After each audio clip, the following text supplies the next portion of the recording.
Oh my goodness. Oh my gosh. Hello. Hi. How is everyone doing? I I'm starting at 1 o'clock, not 10 today. Uh yes, which I've explained, but I will go over again. But hopefully everyone's having a good Monday? Is it Monday? I had to get up and sorry, the music was loud and now it's non-existent. There we go.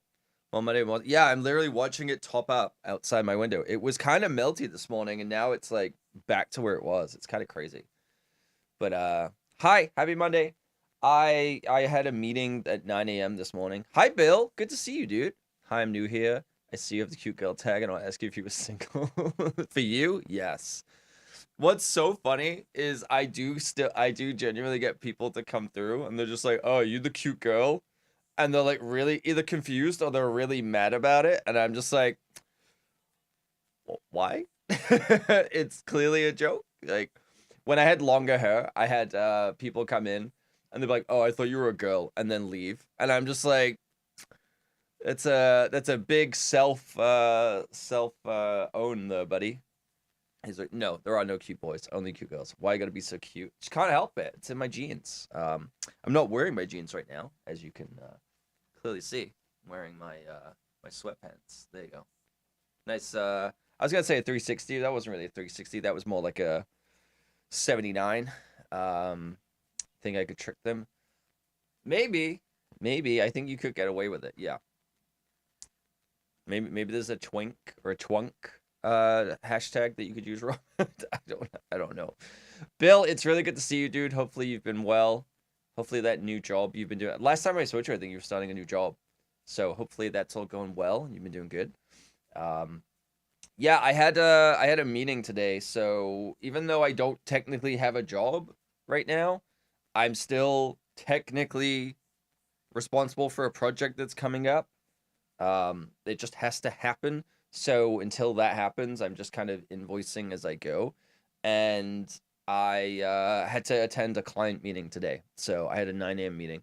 And it's one of those things where it's like the meeting was done at like 10, and then obviously I had to chat with the head of the studio, like our head of studio, for like a 30 minutes after just to be like, "Oh, how did it go? How are we feeling about this?" Like everything like that. So like 90 minutes to at like 2 hours. I spent like 2 hours last night going through all the documents and creating like a list of like references and things like that. Being very vague intentionally, but just like how to approach like some of the VFX stuff and had to like come up with a list of ideas of way we could approach things, like kind of get them to realize how much VFX they're asking for, because I don't think it really sank in. Because when you're writing a script and you write something, you're just writing with the intent of telling the story, right?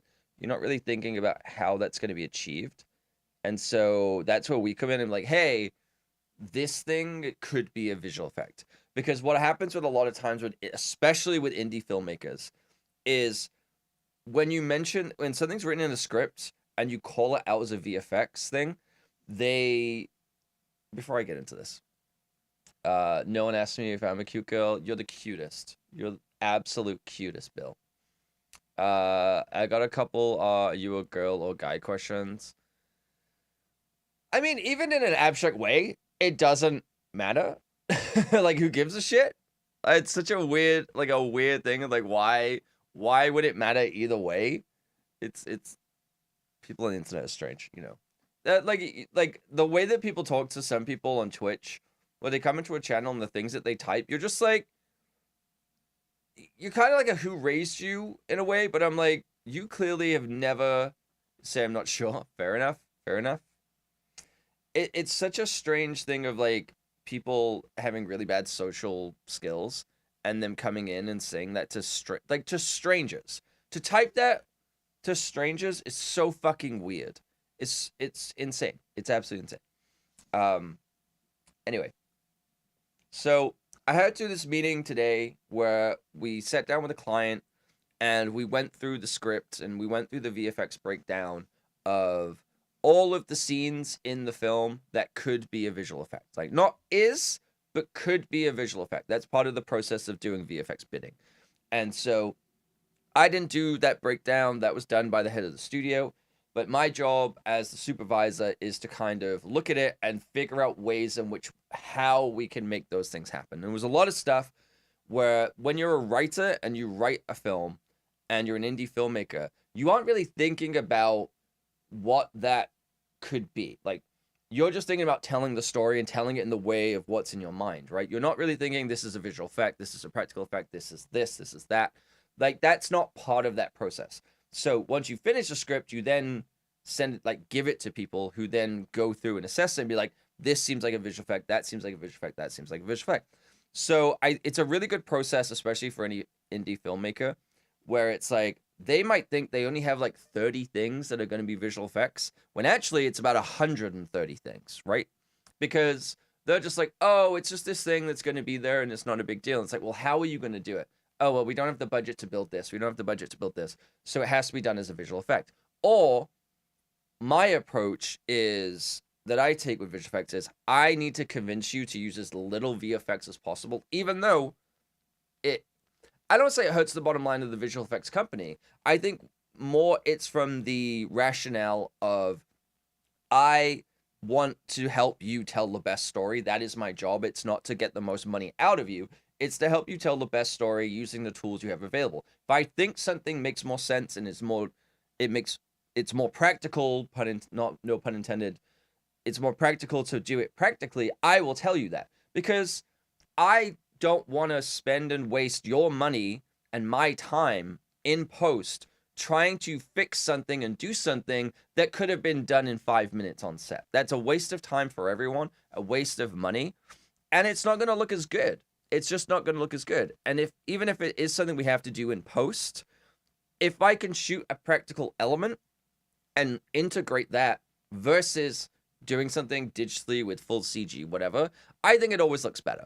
I think using camera tricks, using editing tricks is far more economical and has a much better lifespan for a film than just defaulting to VFX. VFX can become this weird crutch that people use.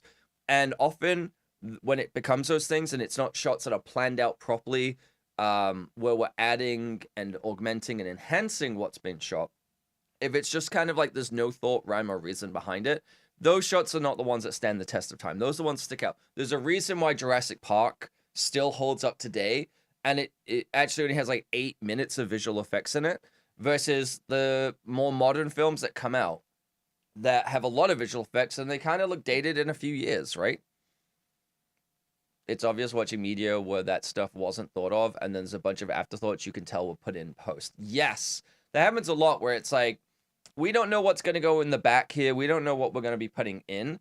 So we're just going to kind of film it in a very generic way. And it always hurts the project. Having a clear vision, having like a clear direction that you're taking with the project that you're doing benefits so much more. Even if you don't quite know how to achieve the final look, but shooting it with a specific intent might be a little bit more work, but we'll end up with a better result. Like, we had that conversation with them today. They were like, my mind is that if we do this and we do that, if we shoot practically and then add visual effects after, then it will be cheaper, right? And we were like, actually, no. It like sometimes could be more expensive, but you will end up with a better product at the end of it. Like the example I gave was things like in Guardians of the Galaxy 3, where I can't remember the character's name, begins with an F, but in the third one, you have Will Poulter's character holding some kind of creature, which is CGI. It's a CGI creature. But in the shots, in the plates, in the footage, he's holding like a little gray thing that, one, gives him weight. So he's holding something. And two, something to interact with. Yes, it is a lot more work to remove it. Sorry, I hit the microphone. Yes, it is a lot more work to remove it and integrate it, but it looks better as a final result because there is something grounding his performance. The camera has something to look at. If it has nothing to look at and it has no scale, we have no scale reference or anything like that. Fazaki, I think that was its name, Fazaki. That was the creature's race, whatever it is. By having something that grounds it, whether it is just the camera work, whether it is just as reference, you end up with such a better result because of that than if you just try and like fix it in post. Yeah, those are some of the most egregious things to see when they pantomime CGI scenes without anything actually in their hands. I mean, a prime example of it, not even like a visual effects thing, but whenever anyone is drinking from a cup that has no liquid in, because it looks so weird, because it has no weight, it has no physics to it. They go and take a sip, and there's nothing like like moving between the cup and the person, right? So the way that they drink it, oh, this is a full cup of tea, and they're drinking like this, so like that's not how you would drink that, right?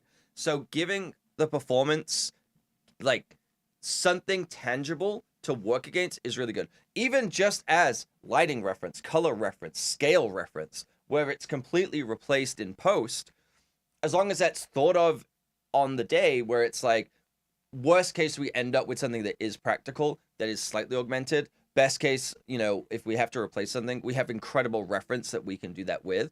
You capture the whole point, and especially doing the VFX breakdown, again, like filmmaker might think it's 30 visual effects, it's actually 130. The best thing that you can do when you present something like that is you account for everything and hope you have to use nothing. You know, you make sure that you capture as much information as possible and the hopes that you don't have to use it. But if you do have to use it, it exists. The worst thing that can happen is you just assume everything is going to work the way, like perfectly, exactly as you need it to on set. And then you get into post and it doesn't.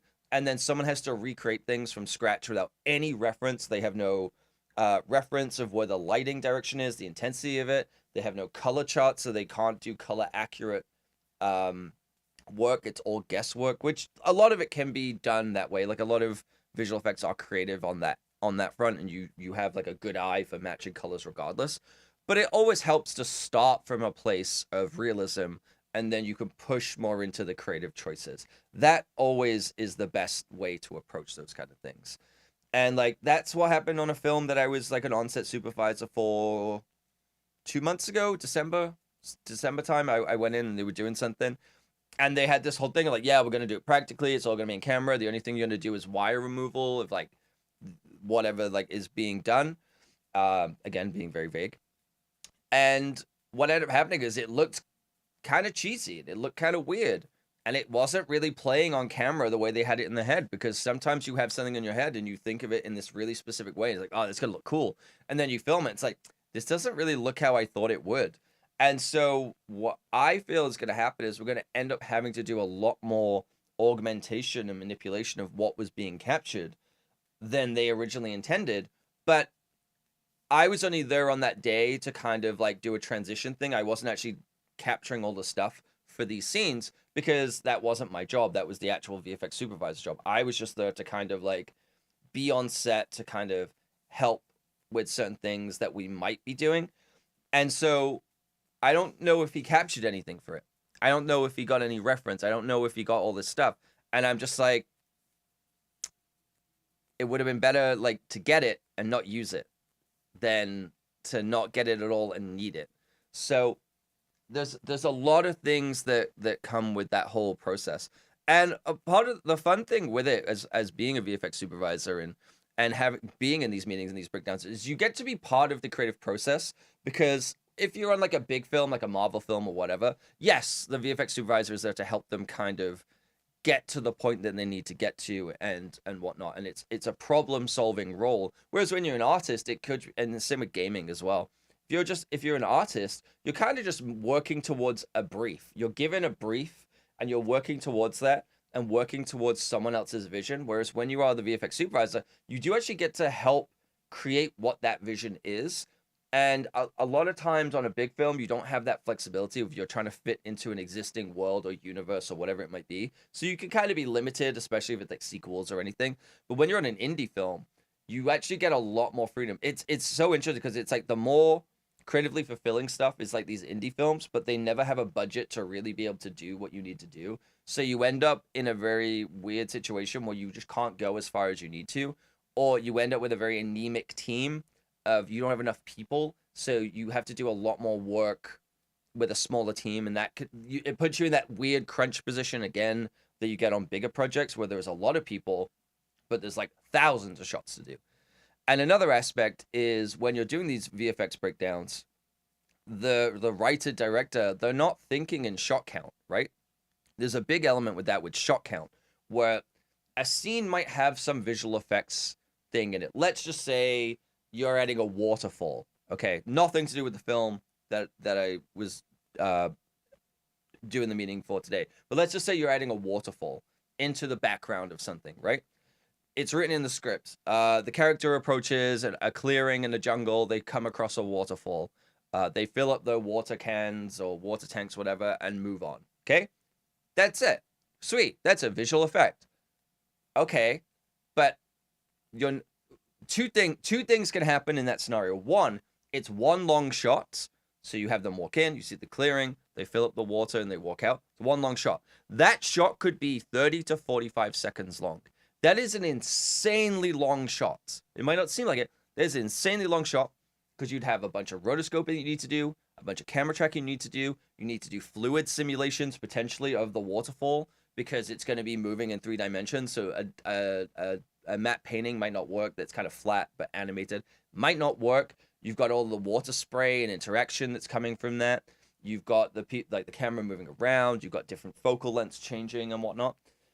Long shots are really, really hard, especially when the camera's moving really slow. When it's action, you've got a lot of places to hide in motion blur and a lot of camera work.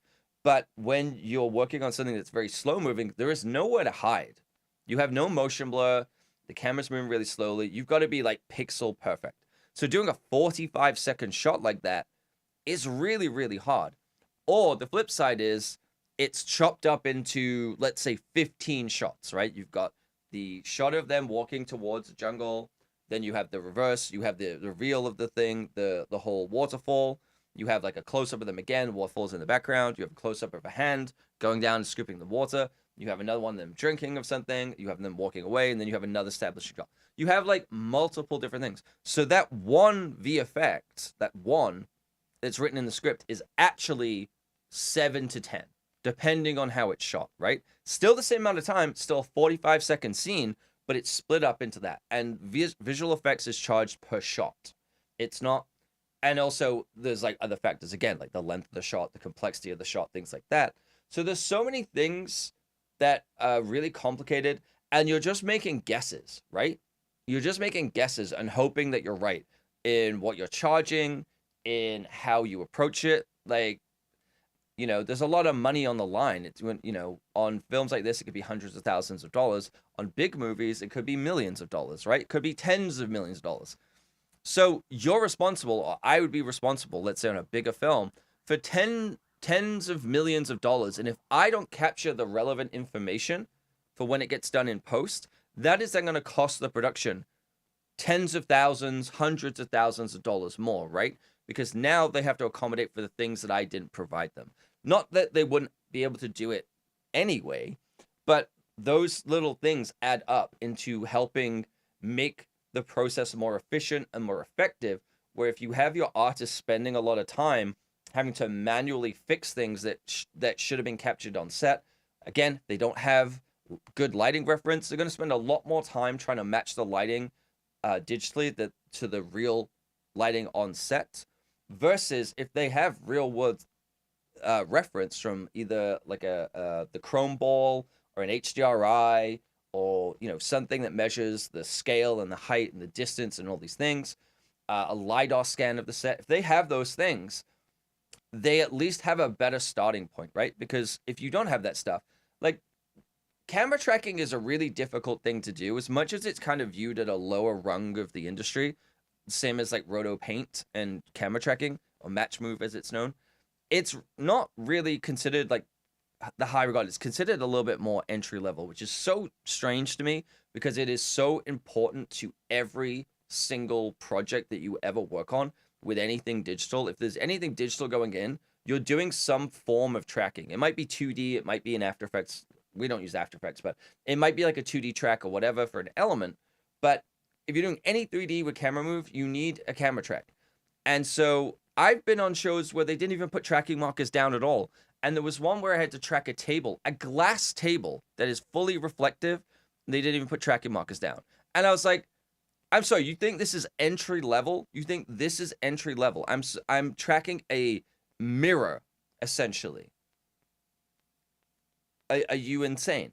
And so there's all these elements. Like, if, again, using the waterfall thing as an example, you're in a jungle, there's trees, they're moving, there might be interaction with it. What are you supposed to track? Because the way that you track stuff is you're tracking, if you're doing like a camera track, you're tracking the fixed position of the world so that the camera is moving in a 3D space at the correct scale, height, everything, right? If you're doing like an object track, you're tracking an object that might be moving, might be doing a body track or motion capture or whatever it is, that gets infinitely more complex, right?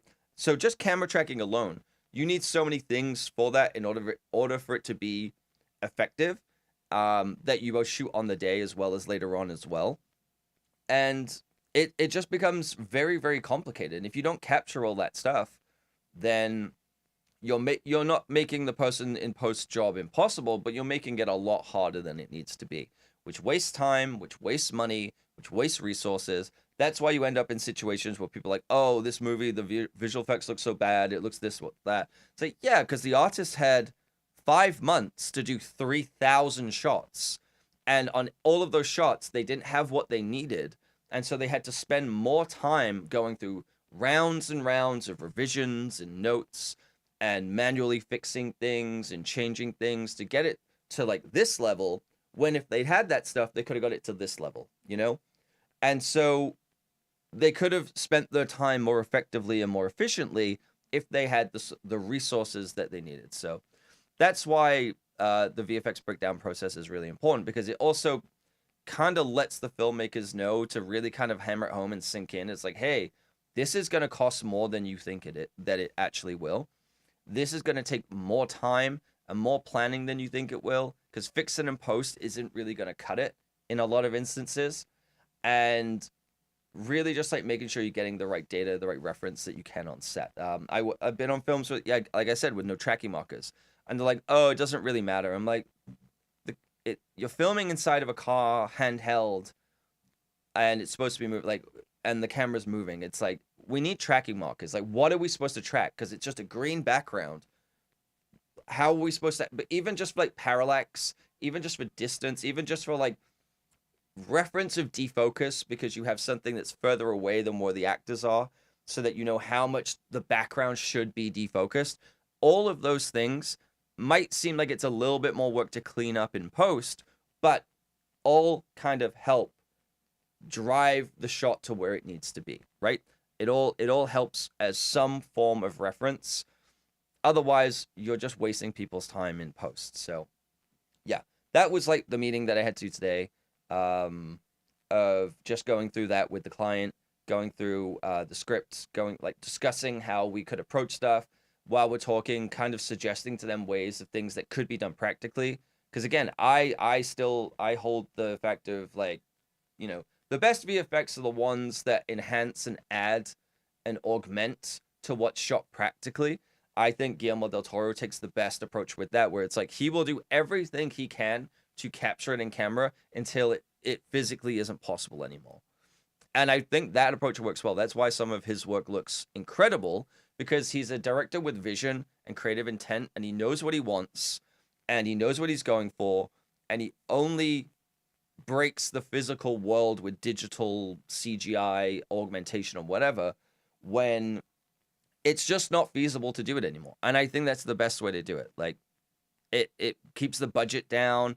It lets the artists that are creating that work really spend their time on making it look the best that they can. And it's why his films stand the test of time a lot more than a lot of other films, you know? I was thinking about that today while after the meeting. I was like thinking about Iron Man 1.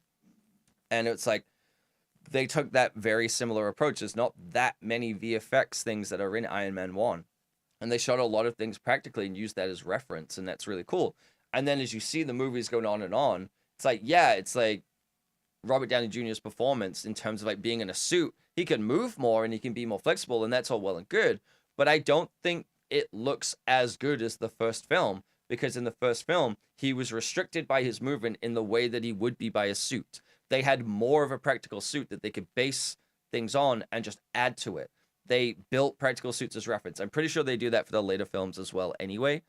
But I really do think that there is something that kind of gets lost as you get further into the digital side of things, because you just start losing, I don't say losing touch with reality, but you stop caring too much about matching reality, and it gets more into creative license, and that can be all well and good, and you go for like stylistic creative choices.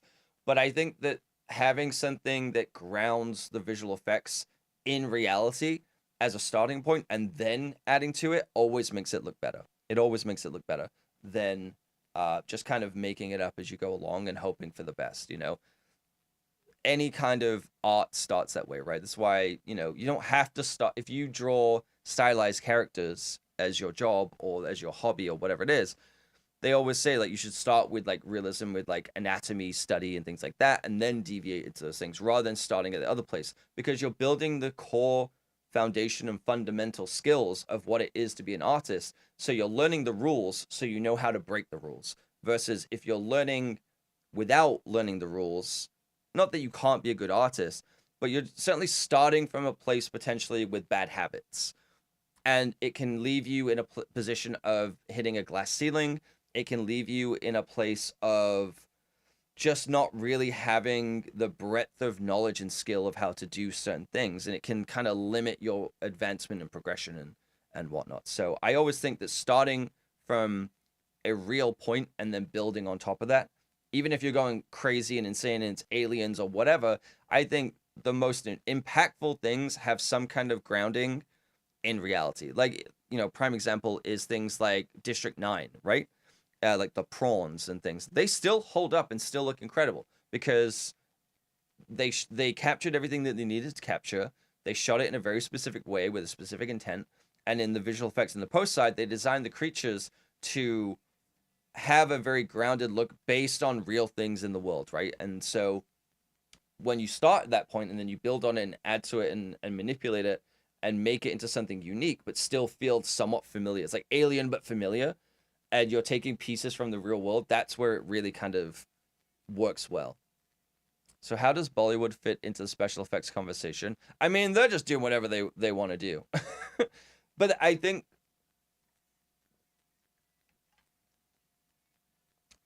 with Bollywood, I think that it's a different form of storytelling, right? It's like it's a lot more fantastical. It's a lot more dreamlike, in the same way of like a lot of Chinese films, right? I kind of talked about this the other day. A lot of Chinese films, the type of comedy, the type of things that they do, the stories that they're telling are structured very, very differently. And same with like Bollywood movies as well, is they don't really care about it being grounded in reality. They care about spectacle. They care about making things larger than life and bombastic and like the action, like the RRR action film and everything. It's like it doesn't really make sense. But there is a level of grounding to that, right? Where it's like they're still using real people. They might be doing crazy stunts, they might be doing whatever. I think it's just like what I guess it like depends on the context, right? When I'm talking about things being grounded, I'm talking more about that they do a lot of things practically, right? When you do things practically, you're doing a lot of wire work and things like that. Yes, it can look a little silly and it can kind of defy what realism can be when they're doing wire work, because you can sometimes tell that there's no weight beneath what they're doing or whatever. But at the same time, it's like they're not trying to make things feel real. Whereas a lot of visual effects are trying to make things feel photo real. And often in that pursuit, it kind of gets lost because of all these other things. Whereas like there's a reason why I think even like the grounding can be very different, right? When you look at someone like Thanos, for example, like that he shouldn't work as a character, shouldn't work, but the grounding of Thanos is the character that Josh Brolin brought to Thanos, right?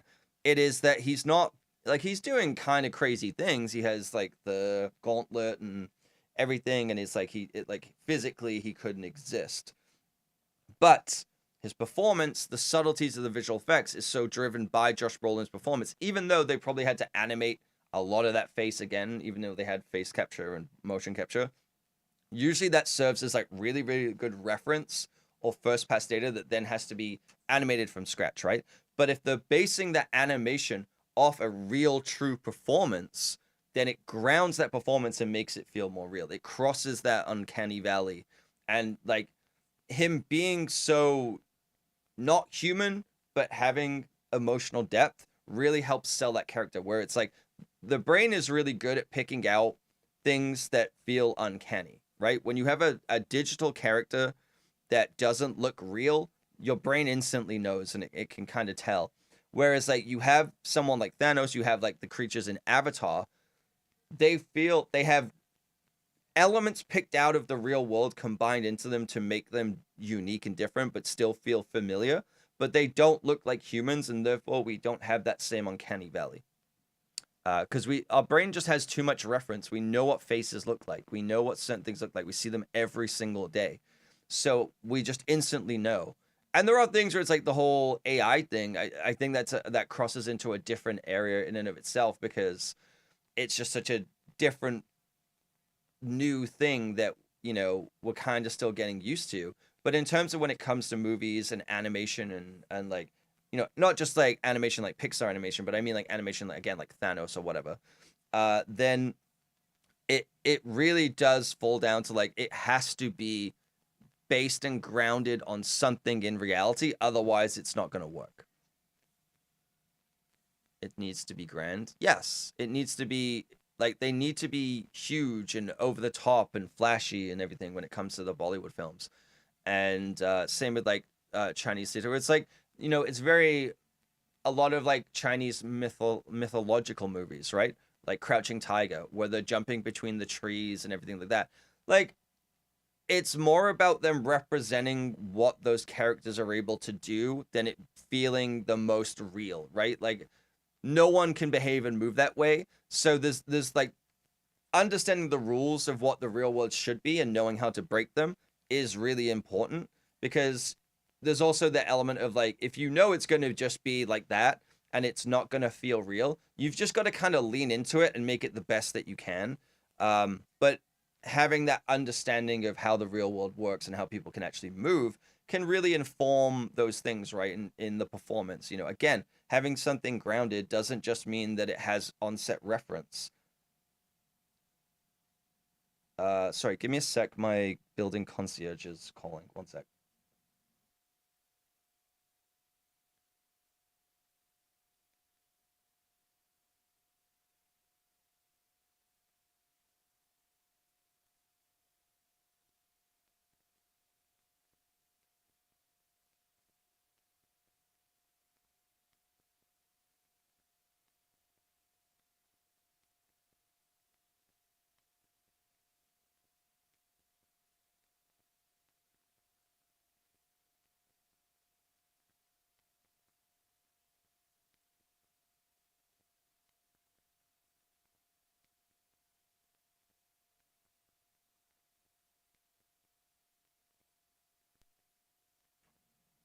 Hello. Hi. Sorry, I have to go down to my lobby for a sec. Something about a delivery. I don't know. I don't know. I'll be back in like 5 minutes. I'm really sorry. But I need to go sort this out. It's weird. I'm sorry. It could be. It says it's an Amazon thing, but I'm like, I didn't order anything. Yes, please watch her. I'm really sorry. I'll be back in like 5 minutes.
Jesus Christ.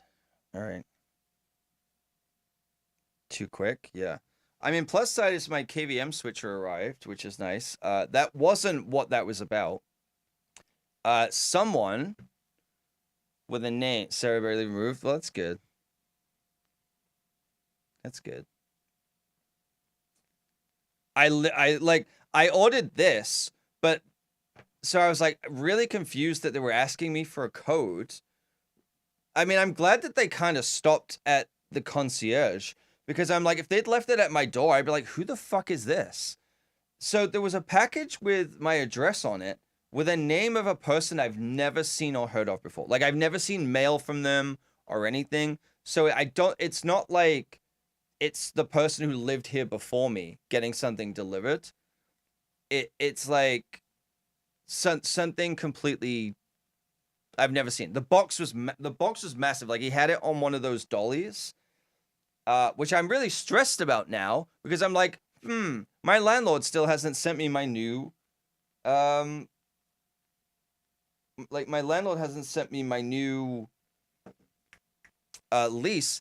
Has he fucking signed a lease with someone and they're having stuff delivered here as if like I exist? You know, it's like now I'm like freaking out about it because I'm just like, what the fuck, like how was the address that wrong? I don't understand. And the Amazon guy was getting annoyed with me and he's like, well, I sent you a message. I'm like, dude, I didn't get a message because that's not me and I don't know who that is. Like, well, I sent a message. I'm like, no, because I mean, I guess they couldn't get in because they didn't have a buzzer because it's not anyone that lives here. So they just like kept asking me and they're like, well, I sent you a thing. And I'm like, no, you didn't. I don't know who this is. So weird. So weird. So now I'm stressed about that. But at least I have my KVM switcher. So the thing I paid $7 for, it better be fucking good. I mean, it was $25, but I had things. Send in on the message because that ain't me. Figure it out. It's fucking embarrassing. I mean, that's the thing. It's like, I didn't get a buzzer thing. I didn't get a message. And he's like, I was like, that's not me. And the concierge is like, yeah, I don't know who that is. I've never seen that name before. That's not this person. And I'm like, that's not me. And he like wouldn't accept it. And I'm like, what do you want from me, dude? Like, I don't know. I don't know if it's like someone else is sent, maybe someone else has sent it, but it's like the entire address was my address, like everything, which is so weird because how do I say this? When you look up the address, it gives you a different postcode, but it's technically the wrong postcode. So like someone had to manually type that in and type that one. So it's so weirdly specific. I've never seen mail from that name. I've never seen anything. It's bizarre. Absolutely bizarre. The funny thing is as well is I'm looking at the YouTube thing. Whenever it's on the BRB of Sarah, the viewers go up and down so crazily. And then they're like, oh, what the fuck is this? This is weird. It's always really funny to see it, but yeah. I'm sure my title is the title plus cute girl tag is probably helping. But yeah. It's weird. It's just weird. And then yeah, I had my phone in do not disturb, but the concierge call came through, so maybe he just like did the notify anyway, which is strange, as usually a call wouldn't come through.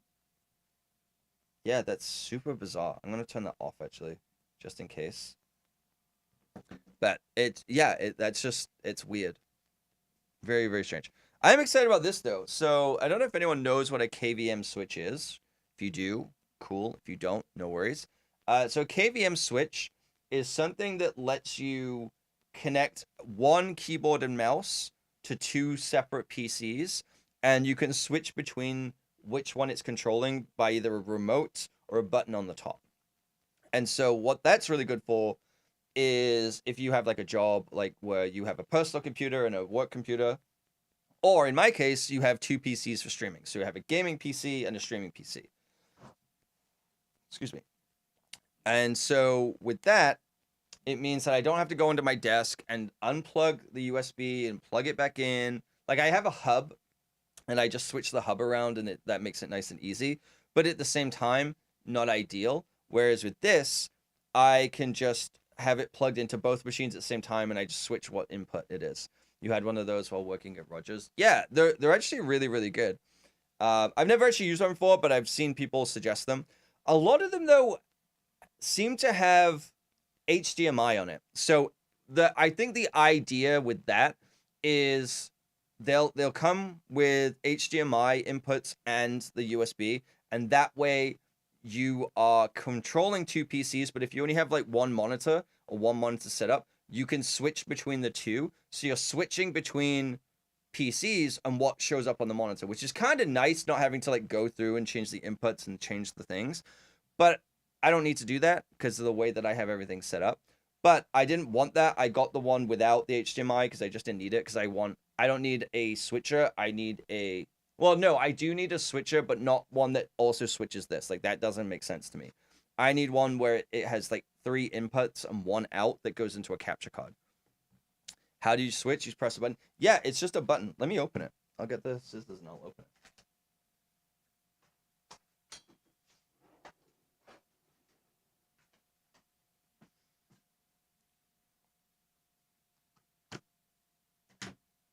Should be fairly straightforward. And it was like $25, which isn't too bad. But then I had points, so I got it for 7, which is pretty sweet. Pretty sweet. I absolutely wasn't playing Diablo 4 during training. No, you would never. You would never. So yeah, I've never used this brand. I've never really heard of this brand, but it had a lot of recommendations on Amazon. So I just went with that. I cared more about the price and the fact. I cared more about the price, and I cared more about it not having HDMI because I just didn't need that. So I made sure I got the cheaper one that had decent reviews. It was like the Amazon recommended one, so you never quite know if it's sponsored or not. But at the same time, it's like it had enough reviews of like 4.5 or whatever. So yeah, it looks like this. I'll tilt it this way. So it looks like this, and it has 2 buttons here where it's like PC1, PC2, and then a button, and you just press that button, and it will switch between the 2 inputs, and that's it. And it just has. Oh, that's interesting. So you actually have like it acts like a little hub, so you can actually plug in 4 USBs. So I could have like keyboard, mouse, webcam, vibrator on one, and then I can switch between the 2 PCs on this side. That's actually pretty sweet. So, and then, oh, it has, that's cool. So it actually comes with little adapters that go from like USB type A to type C. That's actually really cool. And then I guess it's USB powered, which is nice. And then you have like the USB cables here to do that. So it gives you everything you need on the end of this, and then the devices just plug in. So that's actually going to be pretty sweet. It's not like the most important thing that I would need, but I do like the fact that it acts as a hub, because that way I can use a different, like I can have this integrated hub. Like it's the one I have right now, it's kind of all wired in, so I could have it, I'd have to like figure that out. But having this just like sit on my desk and I just press a button. So if I'm gaming, I can switch to the PC, the gaming PC, and play on that. And then if I have to switch back to the stream without having to like get under the desk and unplug everything and switch around, I can just hit a button and then I'm back on the PC, the streaming PC, right? And that makes life a lot easier. So not bad for the price. Even at $25, that's still like a decent price. Like it's expensive for what it kind of is, but it's still a decent price. I think. And then I did pick out I picked out a switcher, but like I said yesterday, I don't want to buy another switcher, like an HDMI switcher yet, because I want to find the one that I do have because it is around somewhere. But I found one that's a 3-in-1, so it takes 3 HDMI inputs in and 1 out, and that would be really good because it'd have PC, PS5, and Switch. Those will all go into the capture card. Can I link it? Absolutely. But I am, full disclosure, I'm going to link it with a goddamn affiliate link. look, it doesn't even matter. I don't even get paid for it, apparently. Apparently, it doesn't even work. So, that's fun. But, got to keep with that sellout thing, But I'll try it out. I'll test it out and let you know. Okay, give me a sec. Of course I'm going to use an affiliate link. What do you think this is? Okay, I'm going to pause my video.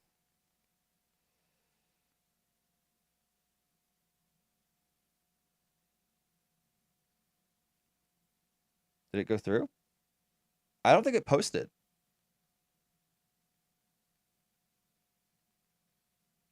What the hell? Why is it not posting to chat? Also, what's weird is I hit pause on the stream and it's still playing, so that's fun. Twitch is definitely not broken. Twitch is really definitely not broken. Okay, let me try again. Chat is super broken today, more than... Okay, I'm just going to post it in the Discord then.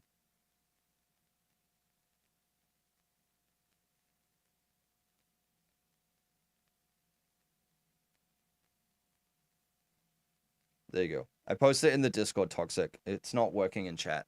Watch it, like, spam it 3 times. Don't be surprised when it isn't instantaneous switch.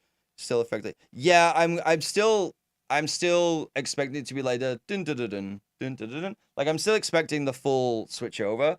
It's more about, like, the awkwardness of having to, like, stop. It's like, okay, now I'm going to play a game, and I have to stop, and I go under my desk, and I have to unplug the right cable, and then plug it in the other one, and then I have to stand back up and be like, oh, is it working? Is it not? So, Oh, sorry, getting a reminder for my job interview tomorrow. A lot of work-related stuff happening in my life right now.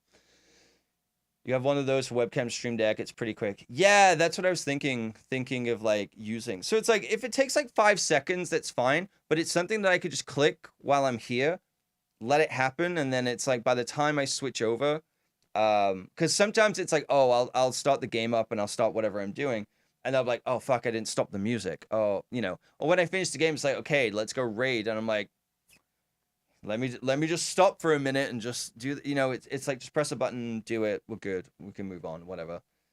So I don't expect it to be like instantaneous, but it's more just like a convenience thing. And yeah, I don't think I'm gonna do it for the camera. I don't need to do it. It is purely just keyboard and mouse, or the Stream Deck. I was talking to Shay about this today, actually, because I was telling him about Aqua, you mentioned, and Pyro mentioned yesterday that the music is bleeding over through the mixer. And I was like, man, it just really sucks that keep having these like audio problems of like expensive equipment that shouldn't have these issues. And I just keep thinking about the Stream Deck Plus and getting the XLR attachment and things like that, and just kind of maybe just biting the bullet and do it. But then I'm like, it's $400 to, like, I don't need a new Stream Deck as much as the Stream Deck Plus is nice. I don't need a new one. This one works fine. It sometimes is annoying, but it is what it is. It's only annoying because I want the big one where it has more buttons, so I don't have to create folders. I don't like folders. I don't know what's wrong with me, but I don't like folders with that stuff. But then the XLR attachment's like $160 on top, and I'm like, oh my god. And I was like, man, I wish I just didn't care as much about quality of stuff. That's a very big... Yes, it really is. And it's like, especially when, like, to be candid, it's like, especially when I'm averaging 4 viewers a stream, that's what the emails tell me. Like, it's not my peak, but it's like, I'm averaging like 4 or 5 viewers a stream. I'll be honest, I don't want to spend $500, $400 on a new audio thing. When this one does work, it just has some quirks that's kind of annoying. It's just, I'm not in that habit of I have to spend a bunch of money to make everything better. I would generally, I said to Shay today, if I didn't have this microphone, which is like one of the best microphones you can buy, because it's what they actually use in radio. It's not the podcast mic, like the Shure SM7B, where everyone's like, oh, this is like the mic, and it's like, that's the podcast mic. Like, maybe some radio shows do, but like this one is like a true broadcast, has been the broadcast go-to for like 30 plus years kind of microphone, and it's cheaper. And I'm just like, this is one of the best microphones you can get. it's really hard to be like, no, I'm gonna go to a USB Elgato one. But if I didn't have this, I would absolutely get the Wave and just be done with it. I'd just be done with it, and I'd add the compressor effects and things like that on in OBS. That's what I did when I had the little tiny thing before it fried itself. Is I did the compressor and all of the things on OBS, and no one had a problem with it last year. No one noticed that it was being applied digitally. So I'm like, I would just do that. So maybe I'll look at just getting a small cheap interface. I just don't trust that Rode thing to buy it again because Shay said that the new Windows update has changed the way that USB ports work with power. So now it's like the microphone and the actual interface doesn't work unless you have Rode Central open. Bring back, oh my God, the blue. No, if you want me to bring it back, like really bring it back, I'll show you. I'll show you the microphone I started with. I will show you. 1 second. I still have it somewhere.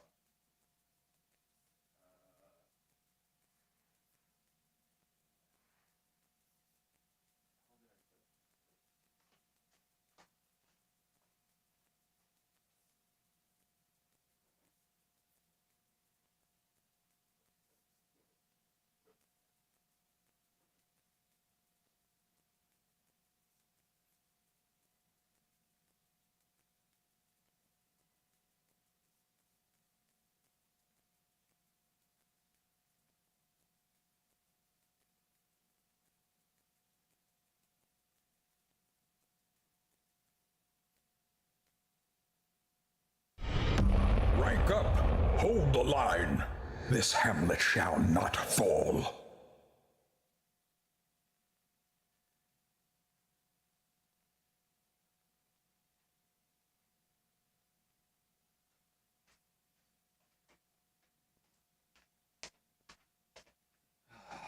Can't find it, and I didn't feel like digging for it.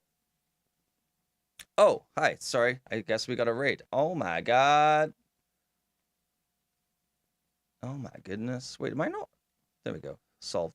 Let me snooze that real quick. Hi, everyone. Kissing prank gone sexual. Oh, baby. Mop. All looking real fine today. You know it. Oh, you know it. Hi, Mop. Hi, everyone. Sorry, I was out the room. I was trying to find something. What the heck is that at the back? What do you mean? It's my booty. It's my side girl, Sarah. Don't worry about it. Karen, thank you for the raid. Welcome, everyone. Thank you so much for being here. I appreciate it. How is it going? Actually, it's okay. I'm good. But here, have this. Oh, boy. Jacob's like, nope, don't like it. Don't like it one bit. We're watching her. All good. How's everyone doing? Go Jacob with the fucking between the boobies. Dull looking fine. Mop, thank you so much for the 18 months. I appreciate it. Dragius, hello. Yes, use that anything for Robin. Sorry, I'm literally talking about how my audio is fucked. So I can either hear everything or hear nothing. And the music is just absolutely destroying my ears right now. But hi, everyone. Thank you for doing the shout out for Karen. I appreciate it. How was your stream? What were you up to?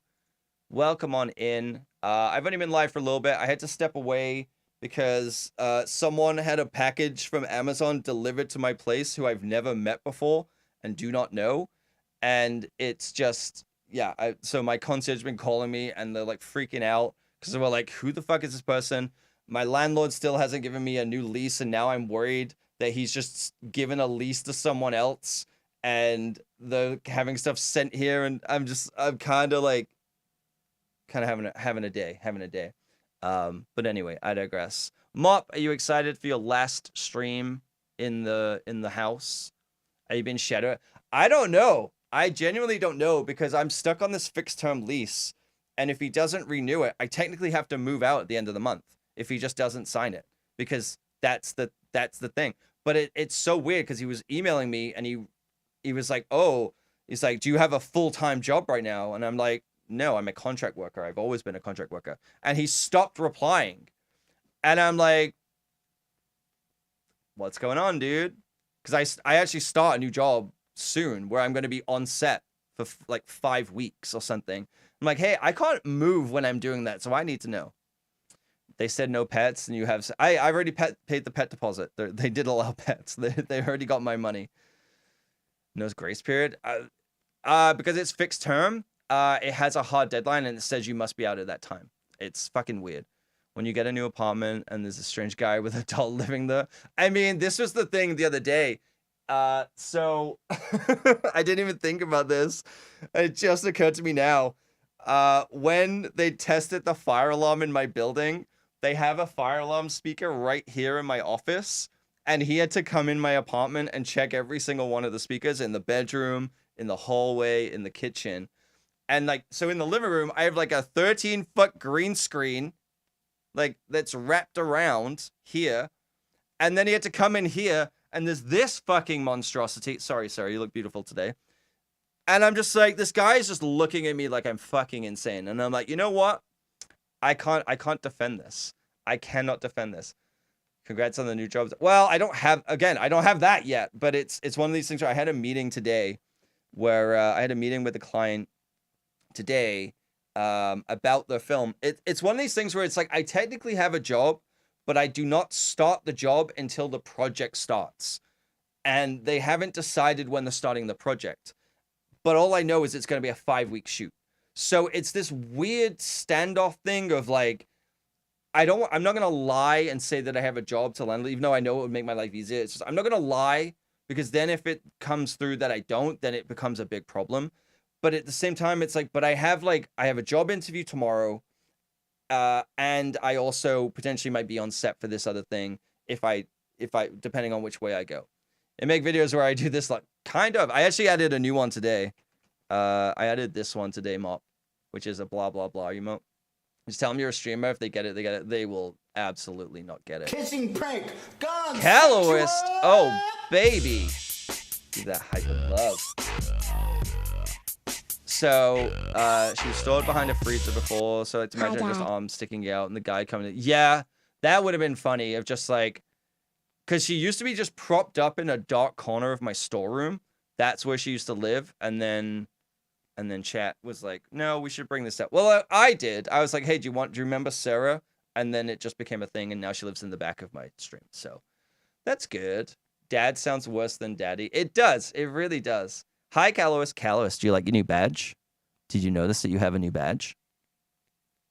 So you weren't here the other day when I was talking about it. So in Mop stream, we were talking about that you can change who the founders of the stream are.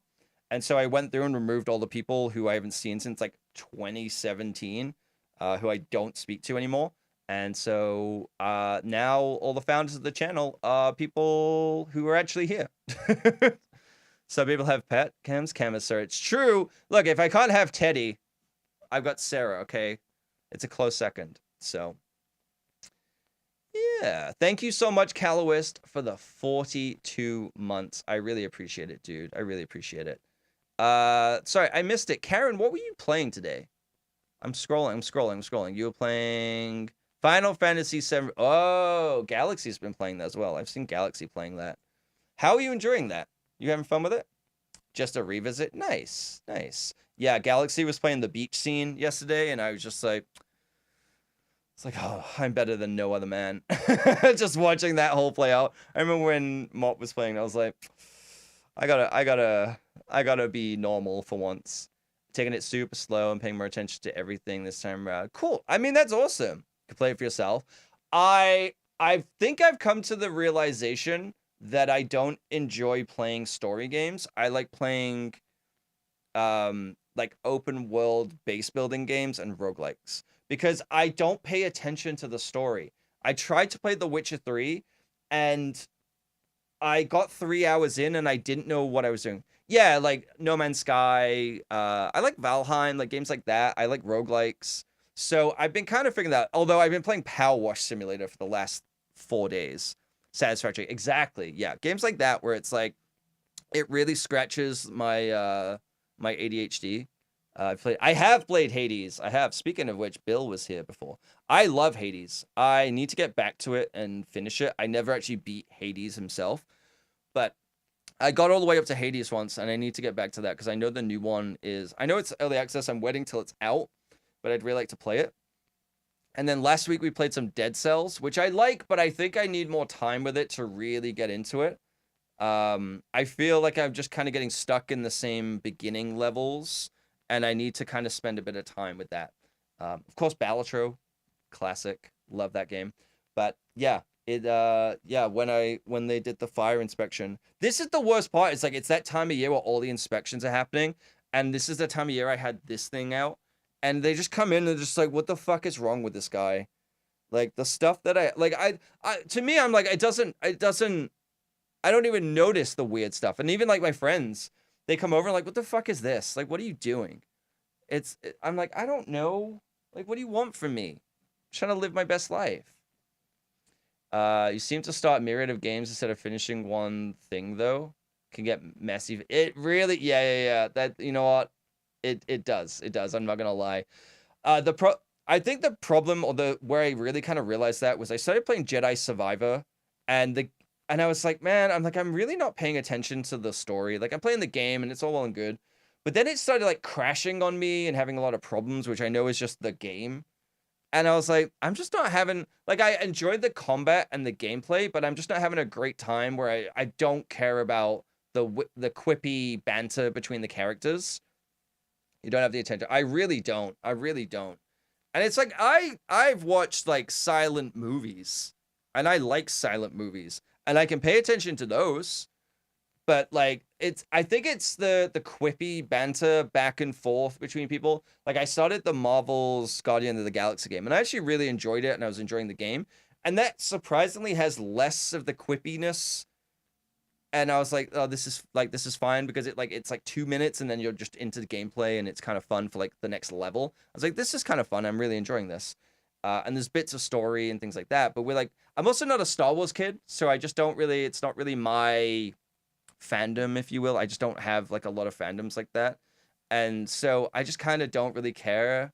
And yeah, I guess that's it. I just don't really care. I just don't really care. That's all I can really say on that front of just games like that. So I think I need to just play games where it's like there's lore in it, like Hades. There's a lot of lore that I can find as I go, and it's fed to me in little drip pieces. But if I have to sit through like a big cutscene and all these things, I'm just like, I don't care. With low narrative, you know what I think it is? I really like show don't tell. I think it's a movie, obviously a movie thing, but I prefer show don't tell. Let me discover the story. Let me kind of figure out this world and build it out for myself, if you will. Don't tell me. And I think that's a problem with a lot of games. It's the same with like bad movies, right? Where they describe everything that's happening through dialogue, and I'm like, this kind of sucks. Like you've literally left nothing for me to discover for myself. With Dragon Age Veilguard, where it's just telling you all the time. I mean, there's definitely a balance because we were talking about this in Galaxy's chat actually with Destiny 2, where it's like Destiny 2, it's like you have to with there's like Grimoire cards, and then you have to like leave and go read a wiki, and that's how you learn the story. And you're just like, okay, no, I shouldn't have to leave and go read it and find all this other stuff. I think Elder Scrolls, Dark Souls kind of has a good balance of that because you're like, I don't really have to know all this stuff, but I can get immersed in this world and really like it. But yeah, like we've just kind of reached this weird thing of like every game has to have like long cutscenes of witty banter, and I'm just like, I don't care. Has Cam played Nier? Cam has not played Nier. I've not played any of them. I've heard they're great games, but I can't do it. It's the same reason why I never got into the Metal Gear Solid games, because I've watched people play them too. And there's like, is it Metal Gear 3 where there's like a 45-minute cutscene or something? Like it's like a movie length cutscene. I just can't do it. I can't do it. Fortunately, a lot of games don't go that direction, even in the past. Yeah. I'm totally okay with narrative. I'm totally okay with finding the story. Like I think I would enjoy Baldur's Gate 3, because I think that having an element of choice and being able to direct where the story is going is interesting to me. But I think it's that I don't want to sit. Games to me are very interactive. And if I wanted a passive experience, I think that movies and shows are a better passive experience than video games. I just think that some video games are pretty good with the storytelling, but 9 times out of 10, that's not what I want to play a video game for. I want to actually be immersed in what I'm doing and actually contributing to it. I struggled with Mass Effect. I couldn't even get really through Mass Effect for that. And even though that was like, you had choice, I was struggling to sit through just the long bouts of like cutscenes and dialogue and things like that. Baldur's Gate sounds like what you're describing. Yeah. I think I would like it. I think I'm interested enough in D&D. I'm interested enough in that kind of style of gameplay, but I've never done a D&D campaign, and I've not really watched a lot of people play it. I've watched Guy Judge, one of my streamer friends, play a little bit of Baldur's Gate, but I've really not seen a lot of it. So I don't know. I've just kind of reached a point where I'm not willing to spend like $70 on a game anymore.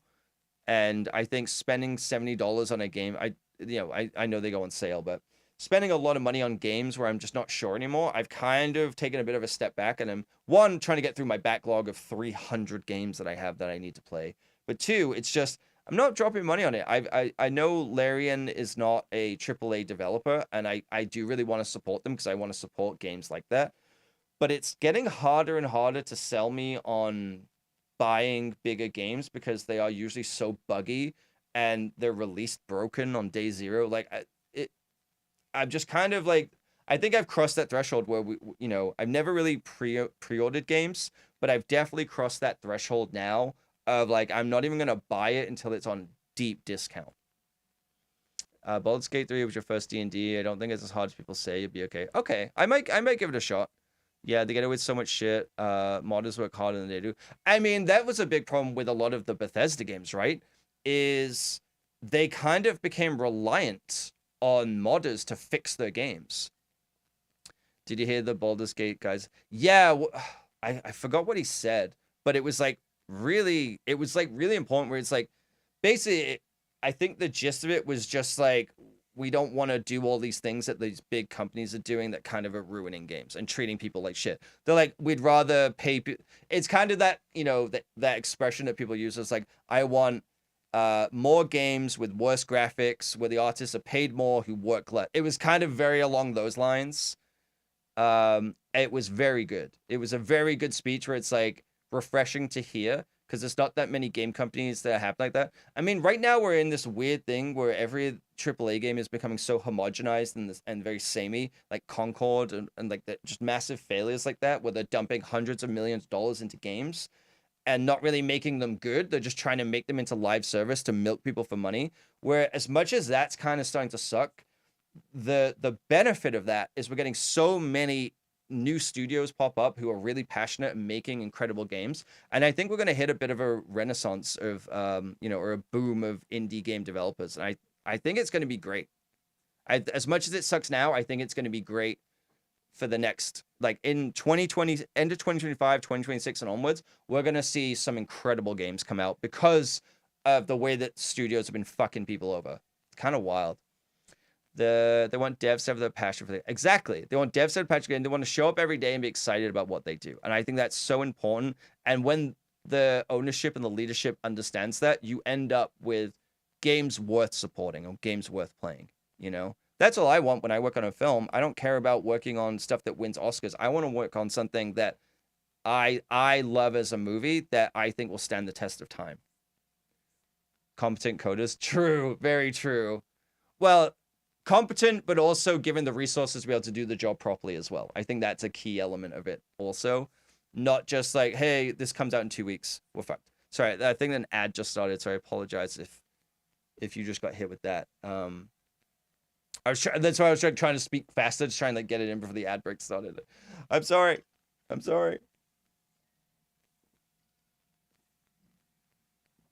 But yeah, the whole thing with the game dev is such an important thing. I think what I might do while the ad's running is I'm going to set this up. I think I'm going to set it up. I'm trying to think of the best way to do it, though. That's the problem. Because everything's kind of wide. I kind of cable managed everything in. So now it's going to be a little weird.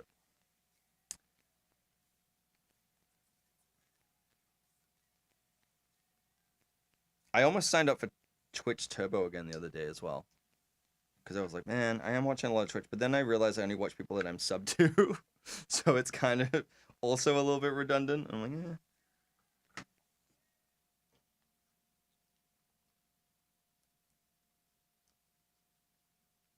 But I do think Twitch Turbo is actually worth it. I think it's actually pretty good. It's like, yeah, I like supporting people. It's getting a little expensive, but I do like supporting people if I can. So you won't even watch it. You don't even stream. Hi everyone, welcome back. Sorry, the ad kind of just came out of nowhere. I wasn't paying attention. So as soon as like we said a thing about coders, I immediately stopped and I started playing with this to set it up so that I wasn't just chatting while you couldn't hear. Welcome back. So I'm setting up a KVM switch, which I should have paid attention to which was which. Which one is this? This one is PC1. Okay, so this will be the streaming PC. Wow, Cam, support your friend. Right? Piece of shit that I am. I don't know. I've given up. I've given up pretending. I'm just gonna embrace the piece of shit that I am. I've been watching like more and more streams, and I see people who are still kind of doing that 2017, 2018, shout everyone out kind of stuff, and I'm just like, yeah, I don't fit into that anymore. I can't do it. I'm too tired. I'm too, I don't know, too old to like play the game anymore. Not video games, but just the game of like the networky thing that used to happen in like 2017, 2018. I just can't do it. I can't keep up. I can't do the go to every channel for 5 minutes, get my shout out and whatever, and like show my face. I'd rather actually hang out. Which has been fun actually, to just kind of treat Twitch more as a viewer. Sorry, as soon as I look at this, I immediately look away and forget which is which. That one is the second one. It's been fun because I think I've actually learned more and became better friends with people by watching them because I enjoyed them rather than watching them out of, like, I don't want to say a job, but making like out of a necessity of like work. Shout no one out. Well, it's just like I always feel weird when I go into a channel and they shout me out as soon as I get there, but they may not be super familiar with like what I do, and it could be completely against what they like. Like I can be a pretty abrasive person when it comes to my content and just in general, but I always like get a little worried about that. I'm like, and it's like I'll shout people out, but I shout out my friends, and it's not that I don't think those people are friends. It's just I'd rather it be a genuine shout out, right? And I don't think those people are being disingenuous. That's not what I'm saying. It's more just like I don't want it to become a thing with it was a big thing in like 2017, 2018, where it's like anytime someone came in and you knew that was remotely a streamer, you'd shout them all out. And it became this weird kind of cycle of people would show up on your channel to get their shout out and then move on.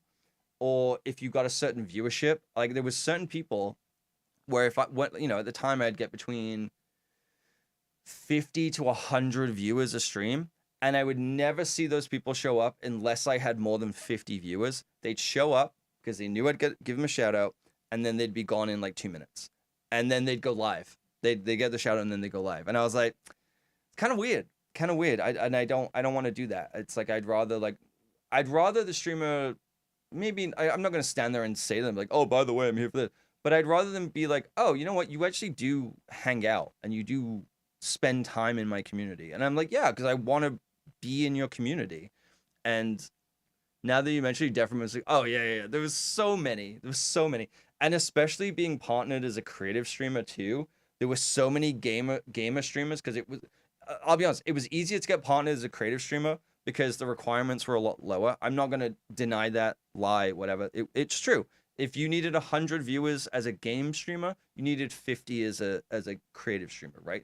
That's just how it kind of goes. And there was a lot of game streamers who really were mad at me as if by me getting partnered as a creative streamer, which is what I was, they saw it as me taking away something from them or me cheapening or lessening the value of being a partner because of it was easier to get it. Meanwhile, a lot of them were starting to do creative streams so that they could get partnered easier. It was very, it was all bullshit. It was all bullshit. And like I'm sad and embarrassed to admit that like I played into a lot of that bullshit and I don't want to do that anymore. So I'd rather just not shout out my friends, right? Oh my god, this fucking rat's nest under here. Ugh. I cleaned this up like not long ago. How is it this bad already? Christ. I already forgot. I think that one is the PC number 2. Okay. Last time I'm hopefully under here doing this shite. Good.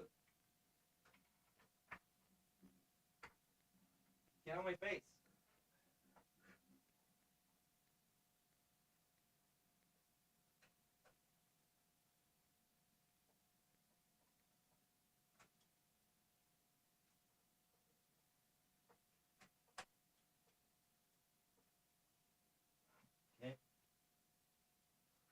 One, he once got rated by Keen Software and refused to continue streaming until 800 people left. That's actually really funny. That's actually really funny. I remember when I got rated, like when I first got partnered, I got rated by the Bob Ross channel when that was like huge. And I spent like the whole time shouting out all my friends who showed up for that. And then as soon as they got the shout out, left. And I was like, oh, okay, cool. Thanks. It's like, how nice.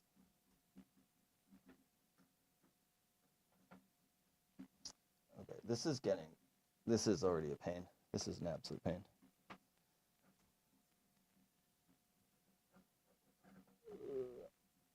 Okay, I wonder if I can, maybe I can power off the monitor. I don't know. I'm pretty sure I can. I mean, it's on, so weird that it's weirdly on but not plugged in. That makes no sense.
Ugh.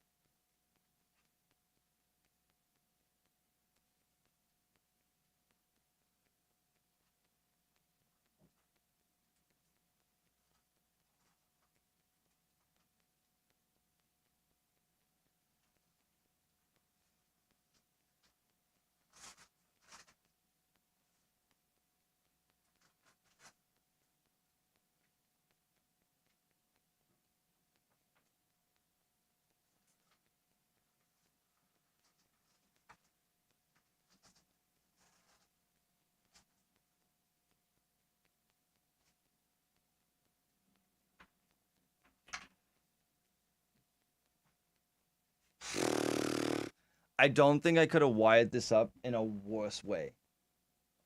Like at all. I think I did it the worst possible way. Oh my god. and like putting my face behind a fucking fan, like that's blowing out hot air. It sucked. Okay, does this work still? Okay, that makes no sense. I haven't plugged it in for power. Oh, maybe you don't need the power unless like it's running something heavy. Maybe it's that. So if it's just a keyboard and mouse. Okay. Oh my god. Sorry about that. All right. So everything seems to work. Sorry, let me catch up for real sec. Now that you mentioned different, yeah, it once got rated by the 800 people. Yeah, it's fun times. Okay, I think it works. Should we test it? I guess. Let me set this up. Okay, so if I do this.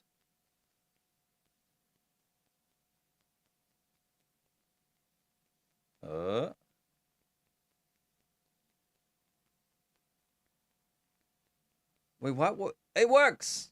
What were you doing that you got rated by Keen Software? Like, you mean like Keen who make like Keen tools? Like face modeler and stuff? Okay, how quick is it switch back? Let's see.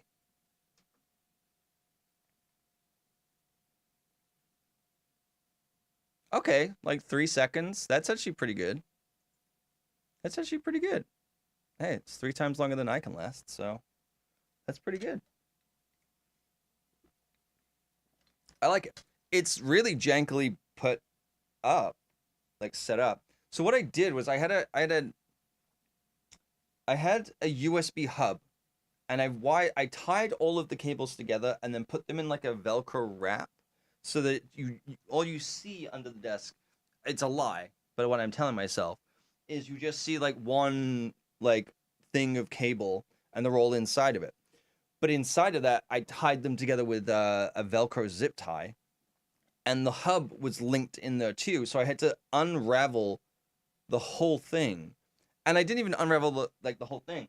I got 3/4 of the way up and gave up. So now the USB hub that the keyboard and mouse is plugged into goes into that whole cable mess, pokes out the side of it, and then comes back up onto my desk in front of me, and is in the most awkward place possible where it's leaning on my Mac keyboard because I don't know where else to put it. I guess I need to figure out a better way to like set this up. Maybe I can just put it at the back and it just kind of sits there. But it seems like it doesn't need power unless I guess I had something that requires power, which I guess makes sense because it is just a keyboard and mouse. Okay, this might work. I just gotta remember it's there, you know. Kids out. We streamed everything PvP that happened on our Space Engineer. Oh, so Keen Software makes Space Engineers. Oh, because there's a VFX company called Keen Tools or Keen, and they make 3D modeling tools for visual effects. That's why I was asking about that. I was like, why are they rating you? That makes no sense at all. Should be in. Oh no, this is full. Okay. Now I keep the box that I will never use again because I am a hoarder. Get in the freaking box, dude. Okay, so yeah, seems to work. It hasn't. We have another cable thing in here of some USB Type A to Type C adapters. So actually, like, kind of some useful shit because the stuff I can do with that I can use. Really, I need it the other way. I need the USB-C to that, but whatever. I digress. Maybe a good Paragon. Thank you for the raid. How's it going, everyone? Sorry, I don't have my headphones on because I was under my desk setting up some cable things. So I didn't hear the alert, but thank you so much for the raid. Welcome on in, everyone. How was For the King? What's For the King? I've never even heard of that. Maybe I'm super good at VFX. You just don't know me. You're not here. That is true, Catalyst. You did own me with that. My one and only stream each year. Birthday. Happy birthday, dude. Happy birthday. Well, I hope it was a great birthday stream. That's freaking awesome. Well, thank you for choosing us for your raid. I really, really appreciate it. Thank you. Thank you. And thank you, Toxic, for doing the shout outs. I appreciate it. Yeah, how was it? What were you what's for the king? I don't even know what that is. Turn-based D&D light game. Interesting. I'm gonna look this up. For the king. Sorry, I can't see chat right this second, but ooh, I like the little art style. It's $4 right now. It's 80. Okay, it's Canadian, it's $4.55. Okay, get out of here. You goddamn exchange rates. Okay. Interesting. I do like that art style. Nice. Oh, there's like a Lunar New Year sale on. Now I'm down the Steam rabbit hole. Sorry, everyone. For the King 2, $32. For the King 1, $3. I think I'll play the first one, thanks. I Am Fish. Lawn mowing simulator is $7? Oh, baby. I did just say I wasn't going to buy more games. So, lawnmower simulator though. Yeah, I could see that, the roguelite. Yeah. Really fun just mess around with. Yeah, it's like good to kill a couple of hours, right? Also, friends, what you Ballinaire for your birthday? What's Ballinaire? Is that a board game? That sounds familiar. Ballinaire. Nope. Ballionaire. Is it? Oh yeah, Ballionaire. Okay, I typed it wrong. Fast-paced, kinetic, roguelike, strategy meets physics. Okay, this could be right up my alley. Interesting. That looks crazy. Looks fun though. Has very good reviews. That looks really fun. Okay. Golf Quest, Golf Gang. I read Golf Gang and Patch Quest and I combined them into one game. Could be a thing. Okay. Nice. Awesome, dude. That's awesome. Those games look really fun actually. Like I could see those being a lot of fun. Okay, what the hell is this music? Sorry, anyone watching on the VOD or on YouTube isn't hearing the music, but it was not fitting the vibe. Let's just say that. Sorry, this stream is just me chugging Coke Zero now. But yeah, thank you so much for the raid again. I really do appreciate it. And happy birthday. Hopefully you enjoy those games. They look really fun. Today, I don't know what I'm doing. I'm probably gonna finish. I gotta finish the last story mission of Power Wash Sim. My time is all out of whack. I couldn't start stream in the morning when I wanted to because I had a meeting. So I'm like, I started at like 1. We've just been chatting for like an hour and a half, and I'm just like, I don't know where I'm at with my life. And then I got yelled at by an Amazon driver for a package I didn't order. It's really fun, really good times. And then I have my job interview tomorrow. What else? Wait, what was that? U.S. tariffs on hold for 30 days after Canada commits to more border security. Yeah, because it doesn't fucking matter, because it's the dumbest shit. Like, oh yeah, we'll do more border security for no reason. Canadians aren't clamoring to cross the border. Most says he and Trump will shut USAID. The loonie dips to historic. Yeah, no shit, it dips to historic low. I'm pretty sure we're reaching a point where $1 will buy you 2 Canadian dollars. I think we're at that point, which is like UK levels of exchange rate, where a pound would get you £1 would get you $2. That's insane. Like our exchange rate is we're gonna be fucked. Got the trifecta of gambling. Hell yeah, dude. Ballionaire, all the bees, and then for the king. All right, I think I'm gonna finish this. I'll give you a pound for. Oh, don't threaten me with a good time, okay? Kalos by the pound. Hell yeah, dude. Kalos with his newfound confidence because he has a first badge. My friend who is a dual citizen for Canada and the States keeps generally saying we're in a trade war now since me and my friend are in the States and he's considering moving back to Canada. Yeah, I mean, we kind of are. I mean, I don't know what's going to happen, but it's just, it's not going to, in my opinion, it's just not going to help anyone. There's this idea of like, oh, we're going to charge tariffs to all these people who import so that our citizens aren't paying the import fees. And it's like, cool. So now everyone is going to raise their prices 50 to 100% to account for the tariff fees, because otherwise it doesn't make sense for any of those other economies.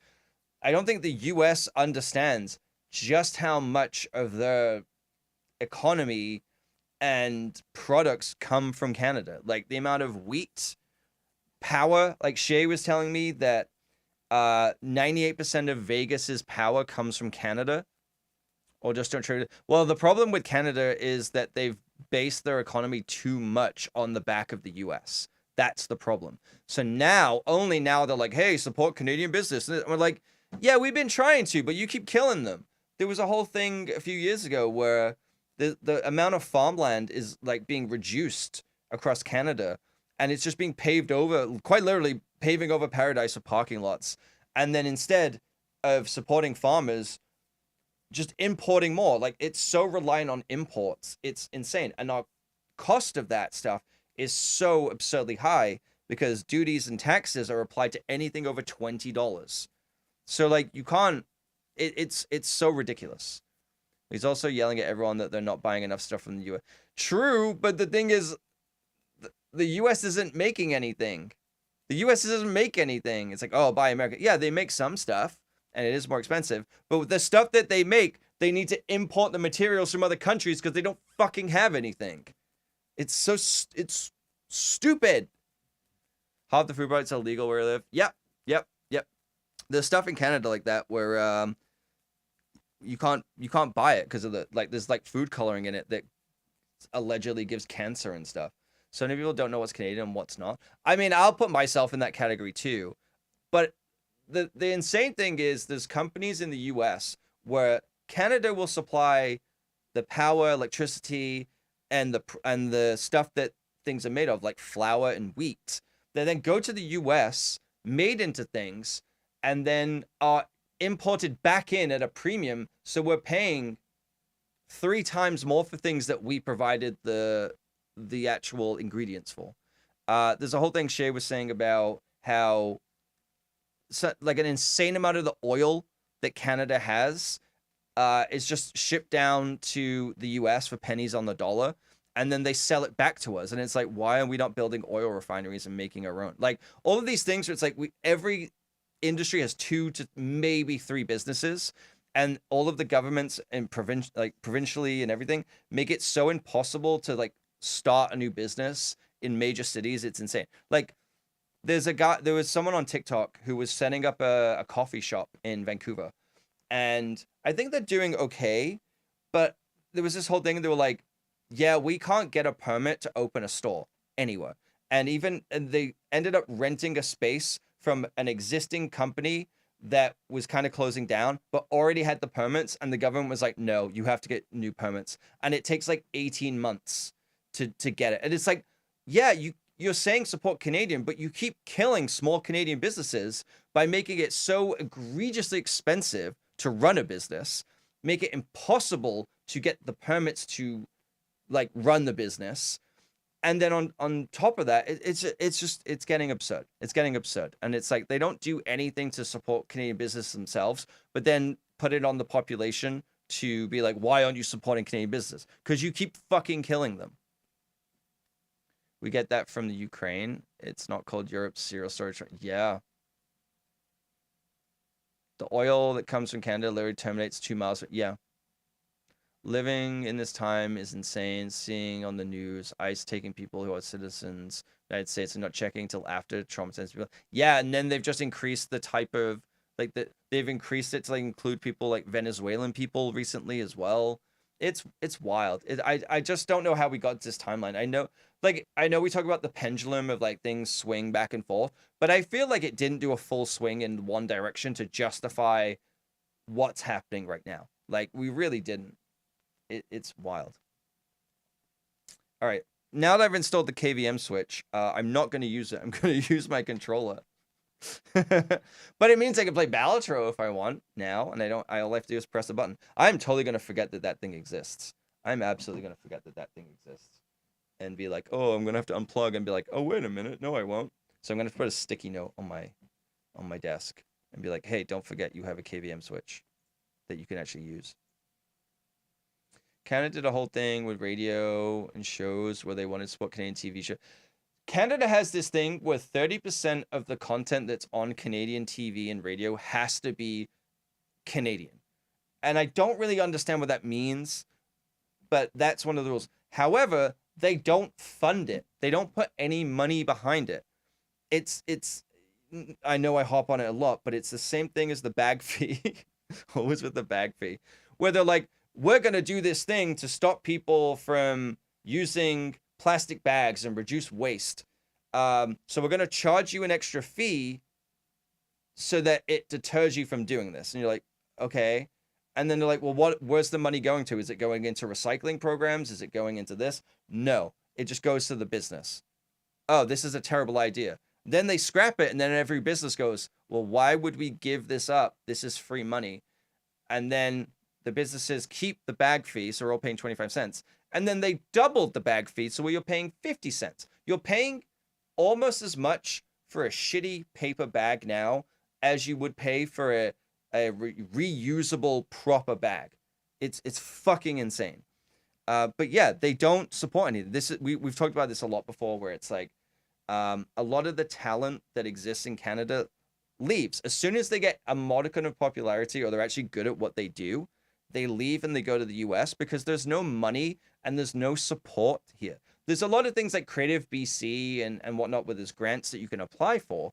But 9 times out of 10, it doesn't support you in a way that you could actually do something full time. Like there's we have something called like TELUS Story Hive here, which is this whole grant system where they will give money for a project to let you do it. And like I understand some of the reasonings for the things that they do. Oh fuck, I can't snooze this ad. I understand the reasons that they do what they do, because they don't want people just taking the money and paying themselves and that's it. But if you get a $20,000 grant, you're not allowed to use, or any kind of grant, you're not allowed to use more than 10% of the money you get for the grant to pay yourself as a director or a producer. So that means that you couldn't do the project you're getting funded full time, because it wouldn't even cover a month's rent, let alone food, for you to do that full time for 1 month. So you can't even like work on the project properly. It's bizarre, and it's like really like cucked in the way of how much money you can even get for these projects. Meanwhile, US things come in, they get huge tax credits, huge tax breaks, and they qualify for all of these grants too. That it's like the money is just siphoning out all the time. Nothing is coming back in and supporting the arts locally. It's all just money siphoning out. It's wild. Just like the flight fees that were supposed to help back on the feet, and you realize this, oh yeah, they're still doing it. It's the same as the booking fees at the cinema, where they're charging you $1.50 per ticket to book online, and then they just got sued for the amount of money that they've been doing it for the last 7 years. And what are they doing? They're still charging it, because they're like, well, if they sue us again, we'll hand over the money, but in 7 years, if we invest that money, we can use it to double what we actually have. So they're getting free money. Like there's no consequence for the actions of like being acting in bad faith. It's really bad. Oh, my controller died, or it turned off. Wait, is it seriously dead? Well, we're playing wired. Okay. I refuse. I refuse to use the KVM switch that I just did. But apparently, the battery did not last on my controller. Maybe I've been playing this more than I intended to.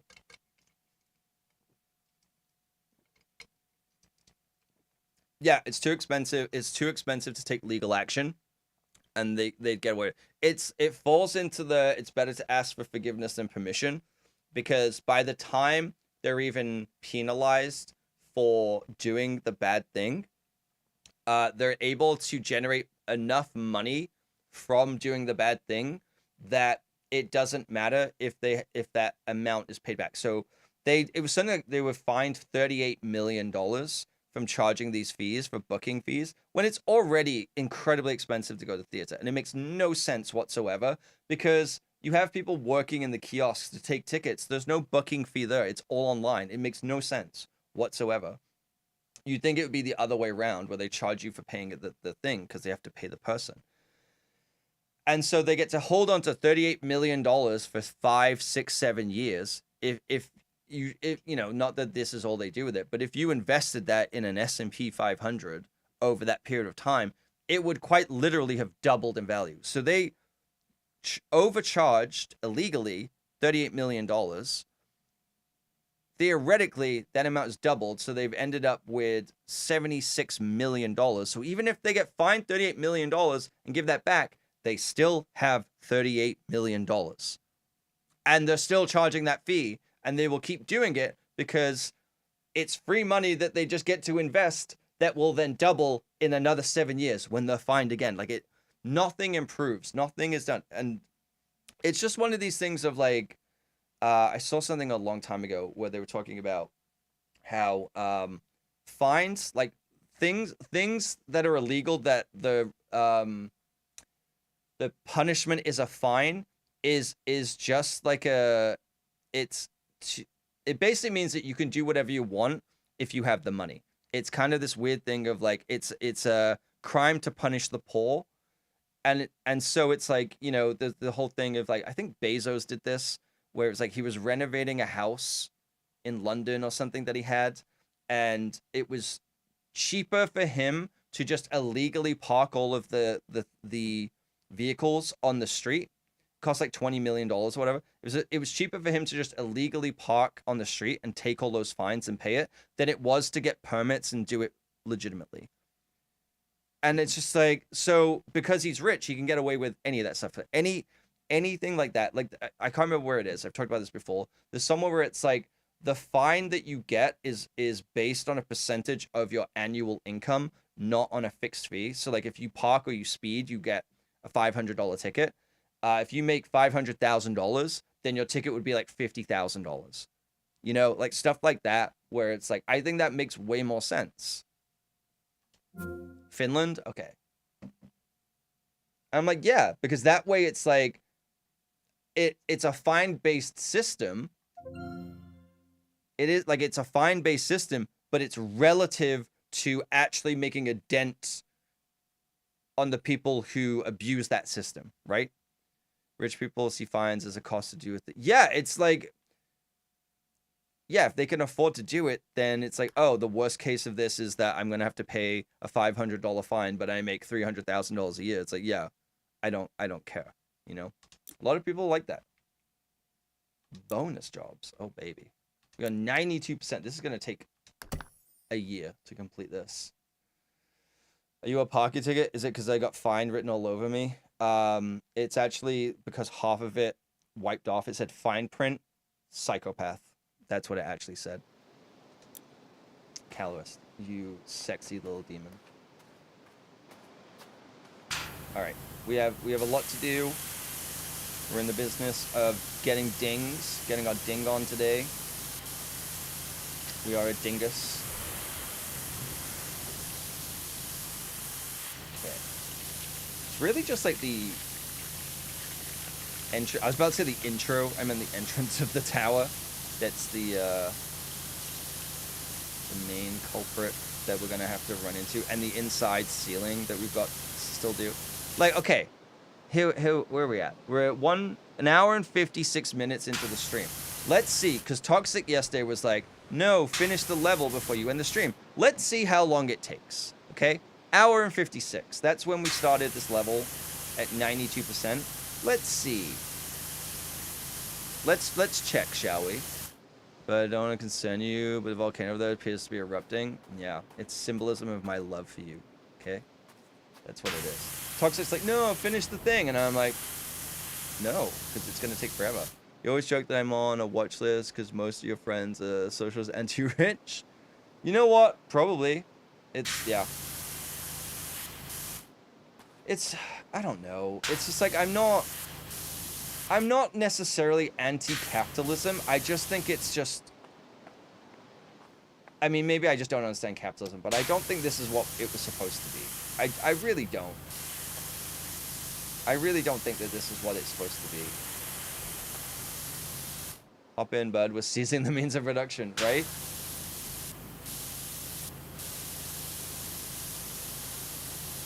It's just, yeah. I mean, I don't think there's necessarily... I think there's, like, a system of, like, hybrid that benefits it all, right? I think that, you know, capitalism is required in some instances to kind of drive the economy forward. But I think there should be... Like, the weirdest thing to me is, like, people who are, like, arguing about people being socialists. It's like, oh, I'm sorry, that the taxes that the government's collecting that's supposed to help and support people shouldn't be used to help and support people. Like, it's very confusing to me. It's, yeah, and like the whole thing right now, I mean, again, I'm not super knowledgeable on it, but I've seen bits and bobs of like the whole US government defunding all federal grants and everything, and it's like a bunch of like scientific research labs have had to shut down. There's people in different fields that are like haven't been paid in now weeks because of it, and I'm just like, what the fuck is this? It's like either super short-sighted, not thought out, or because it's like, oh, well, I made these promises, I'm going to keep these promises. It's like, yeah, but do you actually think about what you were saying when you promised it?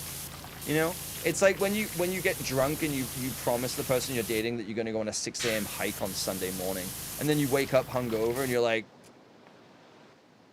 no, I you know, it's like you're not betrothed to this idea. Like, yes, you shouldn't be making promises that you can't keep, but maybe don't make shitty promises to begin with.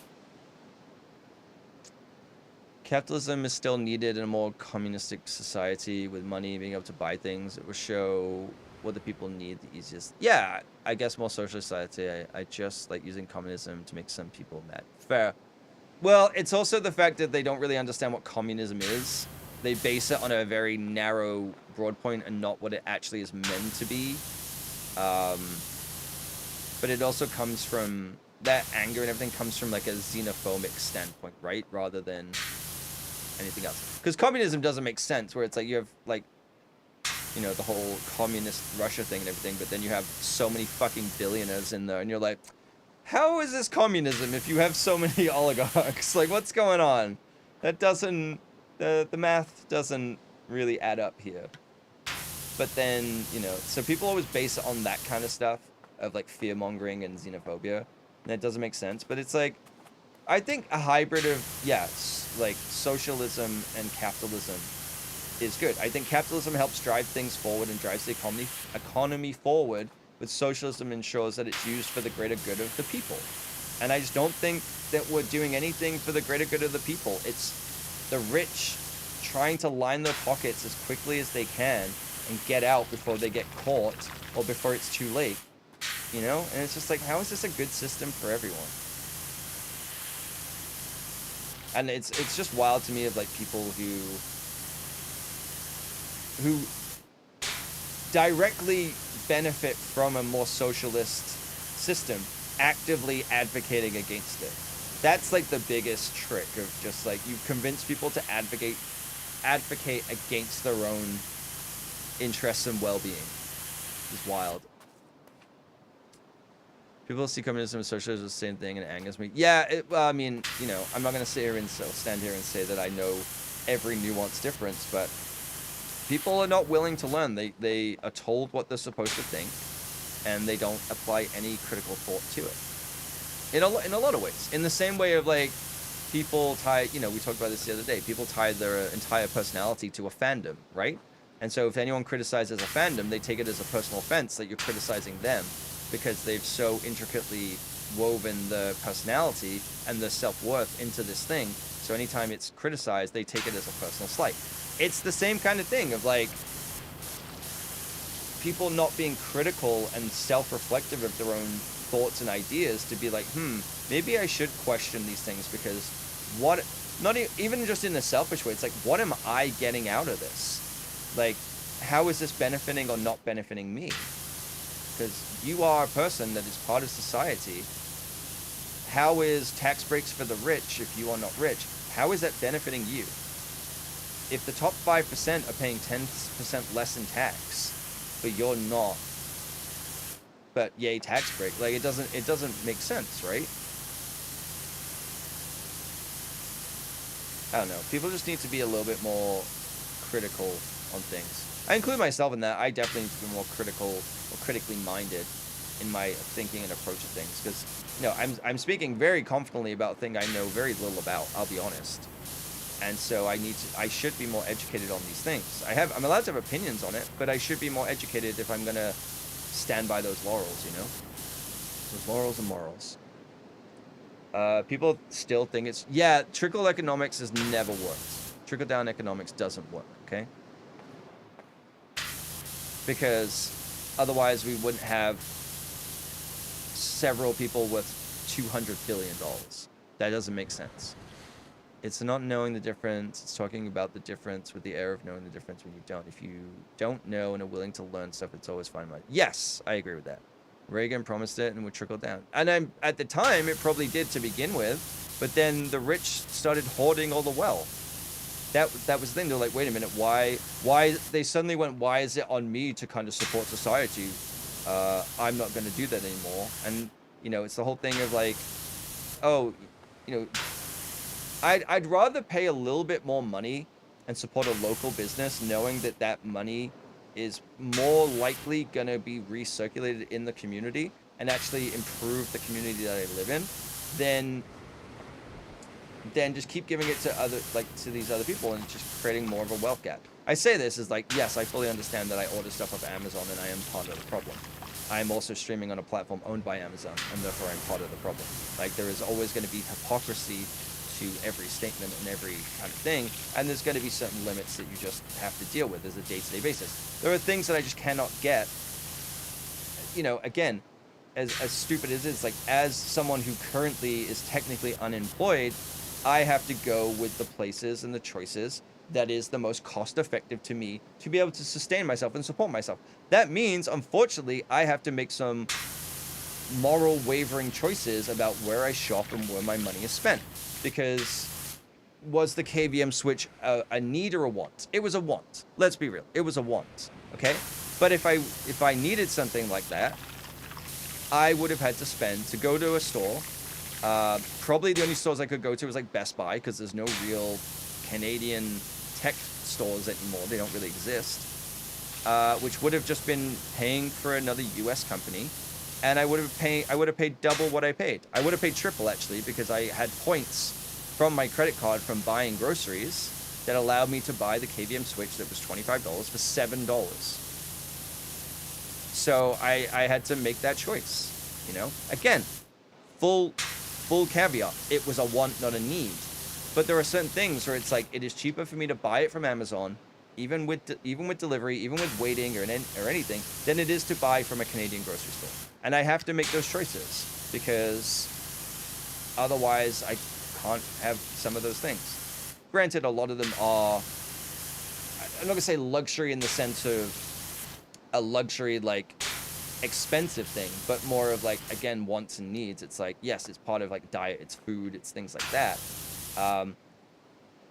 Some of it I will be like, no, it is a need, because I bought like a large bulk purchase of couscous, which I've been making a bunch of meals with, and the cost per meal is like pennies, right? I can't buy that at the store. I can buy a box, like a little tiny 300-gram box of couscous. I'm not buying a $7 box of couscous every 2 days, 3 days, or whatever it is.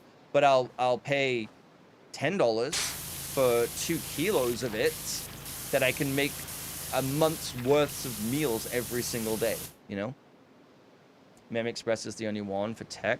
Yeah, there's like Canada Computers as well. For camera stuff, I like to shop at Vistec, because that is a Canadian company, and I do like supporting them. They're kind of like on the scale like a Best Buy, but there's also certain things where it's like, I need this today or tomorrow. If I'm going on set, let's say I get this job and I go on set, I have to go on set in a week. If I order from Vistec, I might not get that product in a week. So what do? Well, I have to order from somewhere where I can get it in a week. Oh, the local camera shop doesn't have the thing I need because they're tailored more towards photography and not video. Oh, they don't have this, they don't have that, they don't hold all these things. I need to buy it new so it has warranty because it's for this and that. Oh, they only have used. There's like all of these little caveats that you add into all these things. You're like, sometimes you've got to make those choices, right? That's where. But no, there are things where I do take that stand of like, I don't buy from Starbucks because one, I don't really love their coffee, but two, I don't like what they're doing.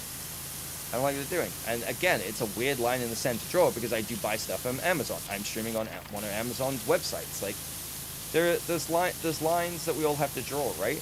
I think the difference is that when you are buying from Amazon, you can still choose to buy and support smaller Canadian businesses because they sell on Amazon.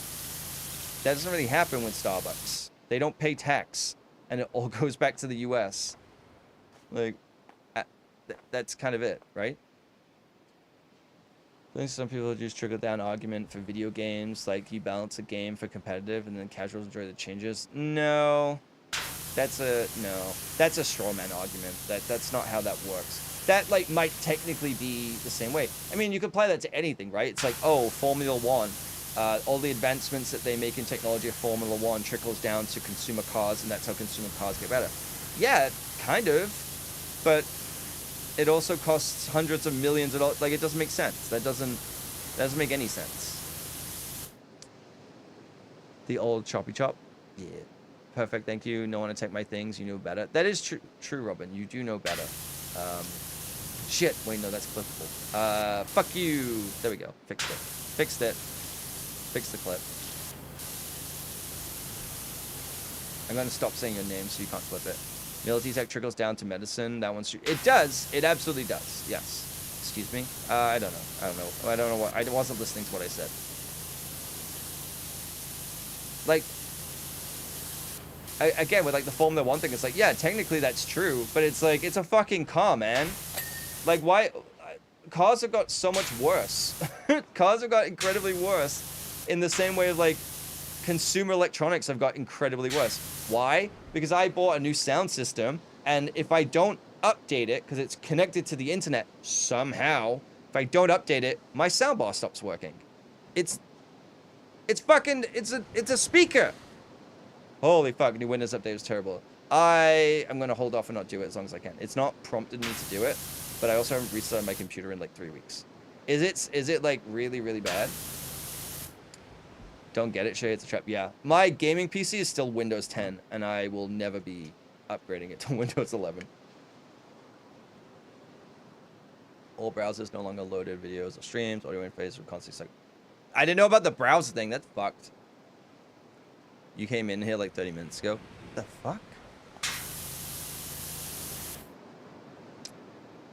How did they charge money for this?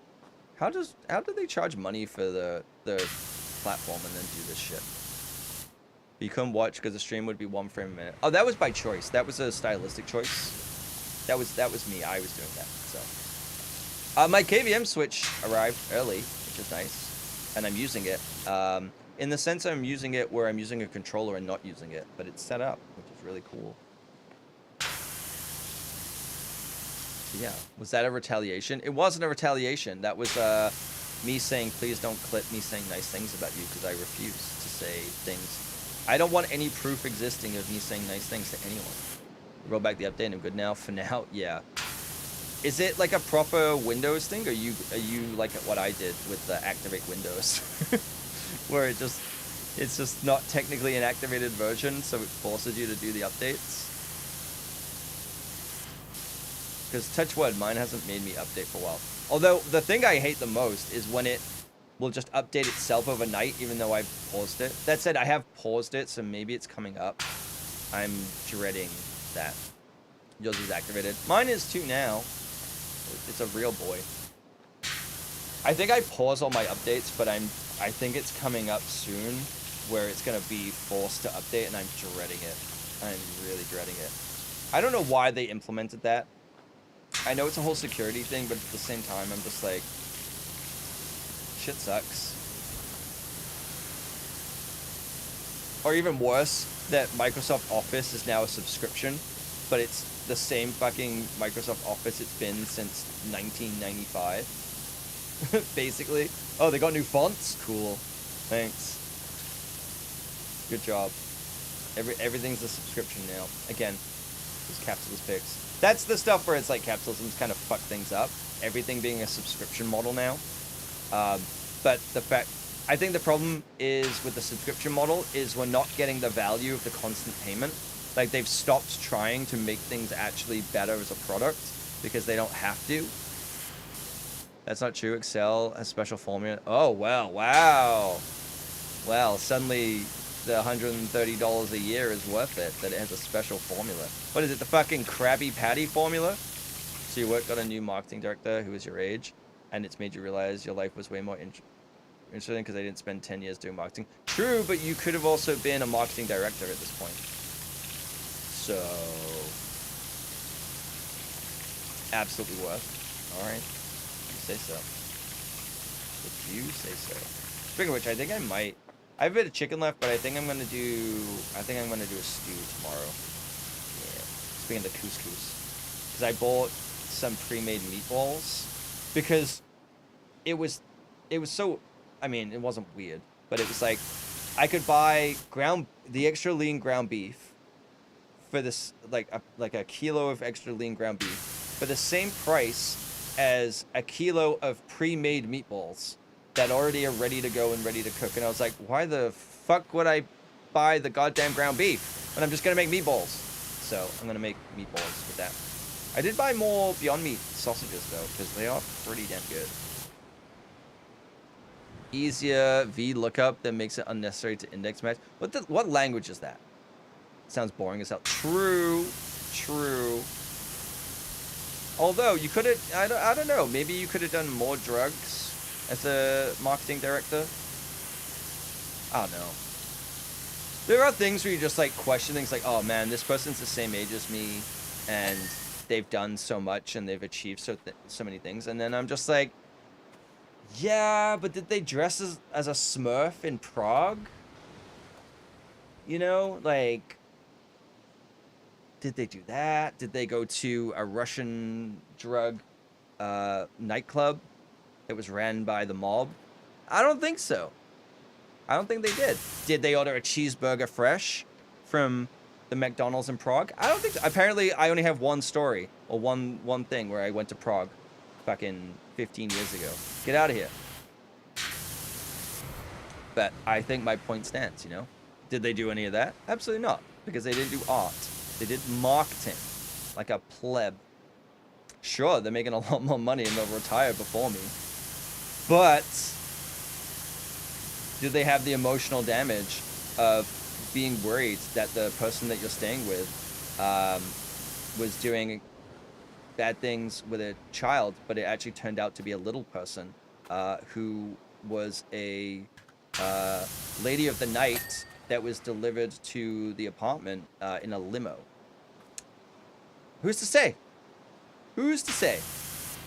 And the only thing you take from that is the relief that it was a little person and not a child, because that would have been fucking awful. When sharing stories at work gatherings, everyone has super basic ass stories. When I come, like, I showered in maple syrup and stripped on stage for charity. Yeah, I could, yeah. Because a lot of that stuff is like, oh, I went to these conventions. Oh, I went to this. It's like when I go on like a dating app, like, my goal is to travel to every country in the world. Or every continent. I've been to 35 countries so far. And I'm like, cool, you stayed at a fucking Hilton. Like, you went to Bali and stayed in a fucking Hilton. That's not traveling. Okay? Sure, they may retire before me, but at the end of the day, life was dope because they do dope shit. That is semi-true. That is true. You saying that you did do dope in my kitchen, so you know what? I take it back. Yeah, you're right. You're right. It's legal in Canada. It's fine. Back off.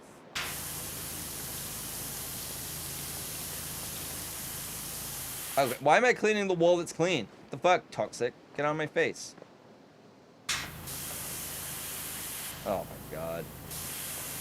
How is the outside of the pyramid easier than the inside? Like, this is the small ass wall. What the hell? Okay, we're at... Okay, it's been 20 minutes, and I've gained 2%. Okay, you wanted me to finish this at the end of last stream. We've done 2%. And I've been working my ass off on this pyramid, okay? I have not been slacking. I maybe stopped once or twice to scratch my nose and smell the flowers, but I have been active on this. It's been 20 minutes. Oh my god, can you just... There we go. Christ.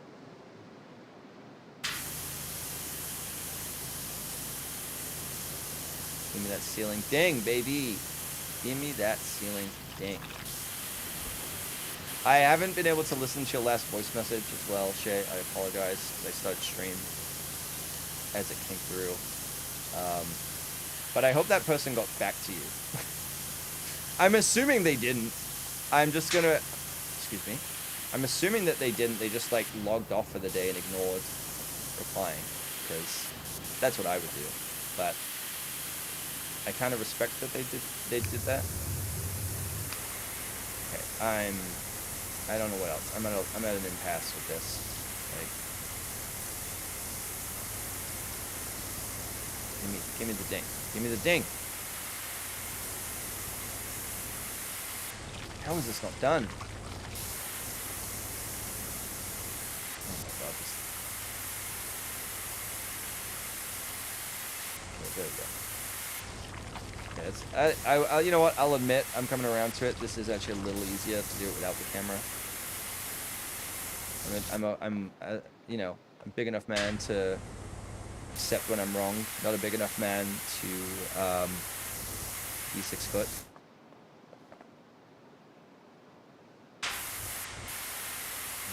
Can I get the scaffold in here, or is there a ladder somewhere? Like, Jesus Christ.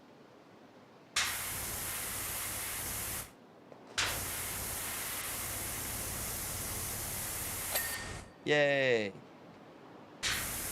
That's done. Dude, where's this frickin' dirt, dude? Alright, there's an ad that's gonna run in, like, 30 seconds. I'm gonna preemptively run it and go to the bathroom. But I'm gonna run a slightly longer one, which means that we don't get ads for, like, an hour, because I don't like it when we get ads every 30 minutes. So, I'm gonna do that. I'm gonna take a little pee break. I'll be right back. I'll leave you with Sarah, though. Don't worry. Don't worry about that, sunshine.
Man, when you pee really quick, these ad breaks take forever. I'll wait for the actual thing to finish. Getting hungry again though. I've already eaten my snacks. I could microwave some bread. I know that sounds weird, but it's because my bread's in the freezer, so it lasts as long as it possibly can. Cause yeah, I've been eating in a deficit. I'm talking about my body again. Deal with it, and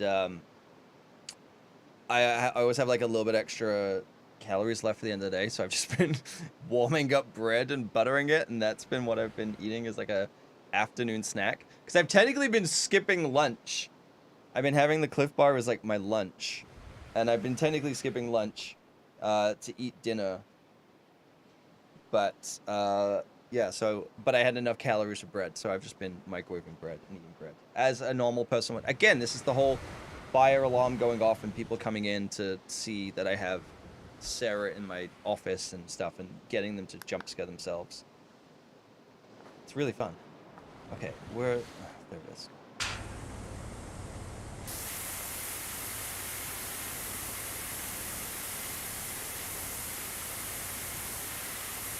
And this is brutal. This is brutal. So much stuff left to finish.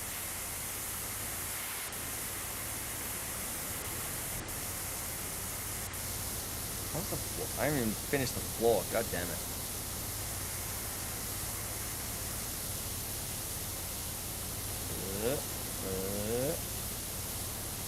Okay, with the red one, it's gonna take too long. I'm not doing that. What's this? Atrium wall? The Pilster? How is this so dirty still? Oh, like all of that. Got it. I feel like this isn't even cleaning. Like, what am I missing here? Oh my god. Okay, that's why. Suddenly, it makes sense. We'll go nice and slow. Oh, I'm drifting. There we go. So yeah, it gave up. It gave up. If you do it slow enough, it gives up. The fury. I say that with food. I think I'm going to do nachos tonight. I have a little bit of salsa left. I have some chips left. Oh, crisp. No, not crisp. The chips. There's a difference. Deal with it. And I'm going to do it with some chicken. I really need to buy some veg though. I'm going to make my stew. I need some. I think the carrots I have are pretty far gone. I think it's time to just give up on that dream. So I'm going to slow and steady. I feel like it tricks the game to like giving it me. If I go slow, and they're like, okay. It's like, I'm on to you. As Frodo would say, alright, keep your secrets. But I definitely need carrots. I need some mushrooms, because I do love them mushrooms though. I am a mush boy. That's what keeps me so farty. And everybody loves it. Nobody hates it when I'm farty.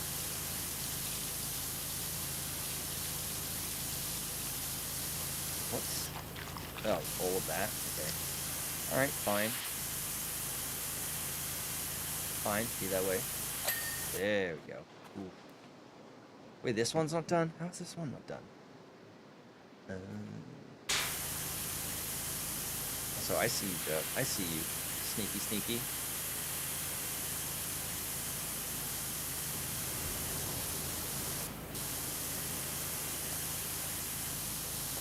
Keep missing all of these. Okay, I'm not doing this one slow. I refuse. It's gonna take me longer. Oh no, never mind. I take it back. It took no time at all. Slow and steady is not the way. Speed and imprecision is the way. Yeah. Entrance ceiling. What a feeling. Did anyone else own Lionel Richie's live album, Encore? Or is it just me? No one else was a... What's that? No one else was a 13-year-old boy listening to Lionel Richie? Speed and imprecision. Where's the dirt? Still everywhere. Listen! It worked out, didn't it? I got there in the end. I destroyed that boat. Oh, you know what? Toxic, are you on that boat yet? I know you finished the boot last night, but... Oh, come on. Still at 94. I know I'm still at 94! Because the dirt's everywhere. It's speckled, okay? It's like the inside of the lid of my toilet after I ate curry. Oh no. Oh no. It's not a good one. That's not my finest. I might clip it and make it a thing, but not my finest. Race you? Alright, Golden Kappa, chosen one. Think you are. Think you're special?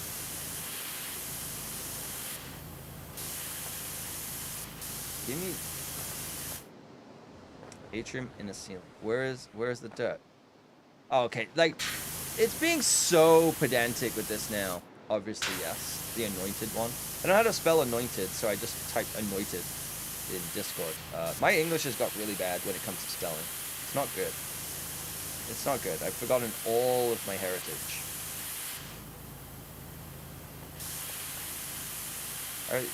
I was always good at English language, not literature. Okay, I got my ding. I'm good at coming up with ideas. I'm not good at writing them out, alright? That's why I went to a visual medium as a job. Yeah, I finally got it. But where's the inner one? Like, I can't even... I'm gonna say it and it's gonna go off, but I'm like... It's really hard to see the dirt.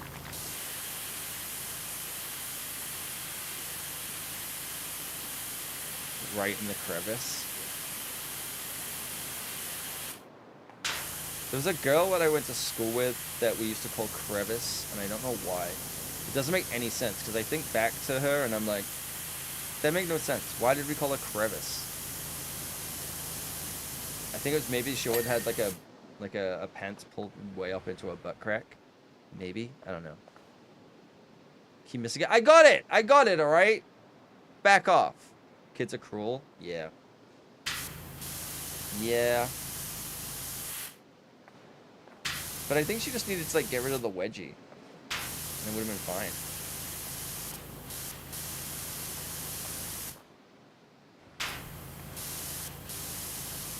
Okay, there's a decent amount of dirt still left on this podium.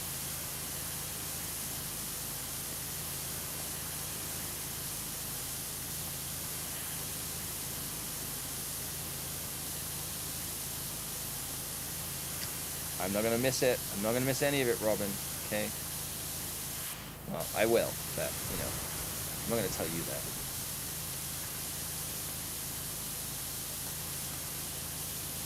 Oh my god. So this is part of the podium. God damn it. Like, I know it makes sense, but you got bullied for your brother, your name, your height, your shoe size. I don't know, it's me, I suppose. Yeah, kids are weird. Kids are really weird like that. I just got kicked in the back of the head, and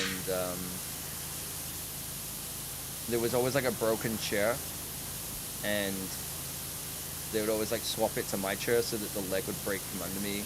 I have weird things with food because kids would mess with my food.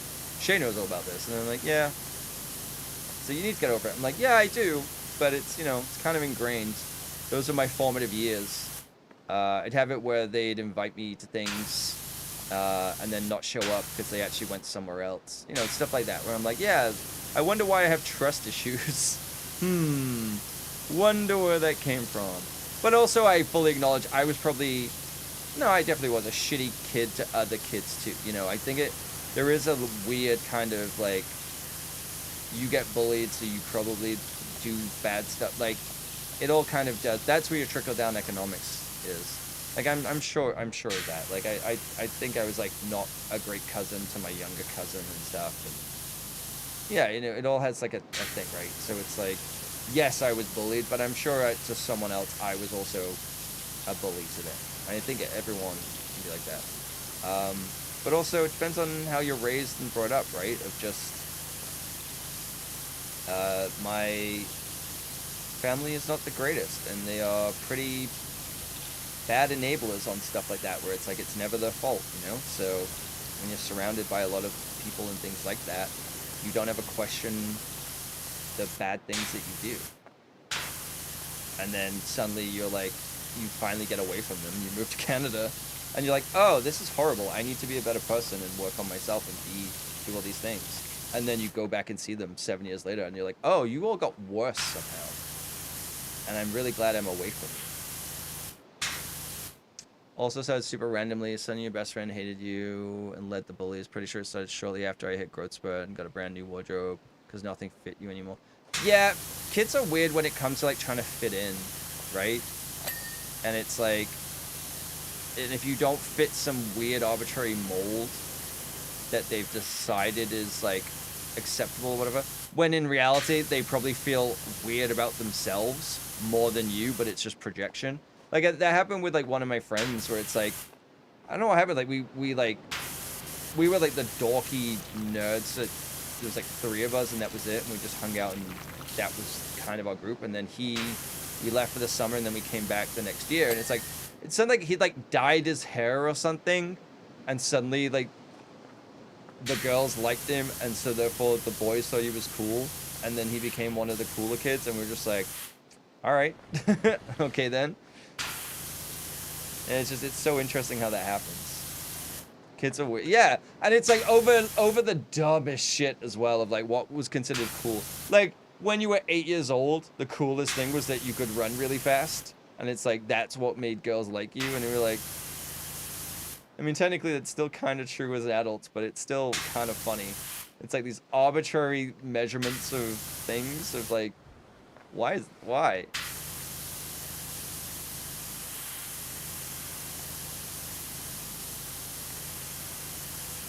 Oh, you like plastic bracelets and not yarn ones, right? Yeah. Oh, you made a friendship bracelet but used red instead of yellow because we all prefer yellow? That's kind of weird.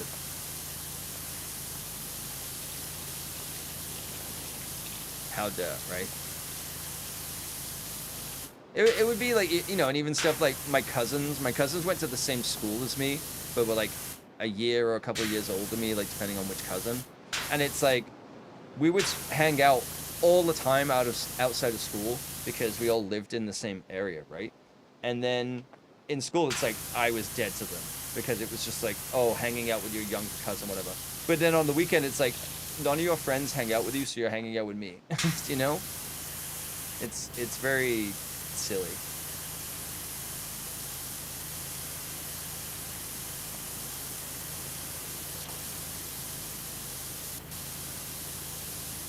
Okay, there was a lot of dirt. I couldn't see it. It didn't look like dirt. It just looked like weird splash marks. That was your brother and his friends to me. Yeah. Yeah.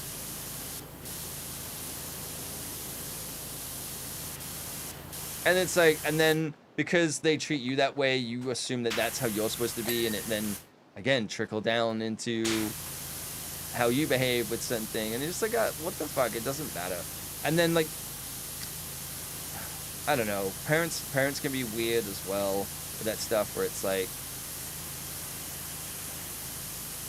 I think like there's a lot of antiquated opinions on behaviors that get enabled and encouraged, which is bad. If like, oh, the whole thing of like, oh, boys pick on the girls and pull their pigtails because they like them, and it's like, no, they're just kind of dicks sometimes.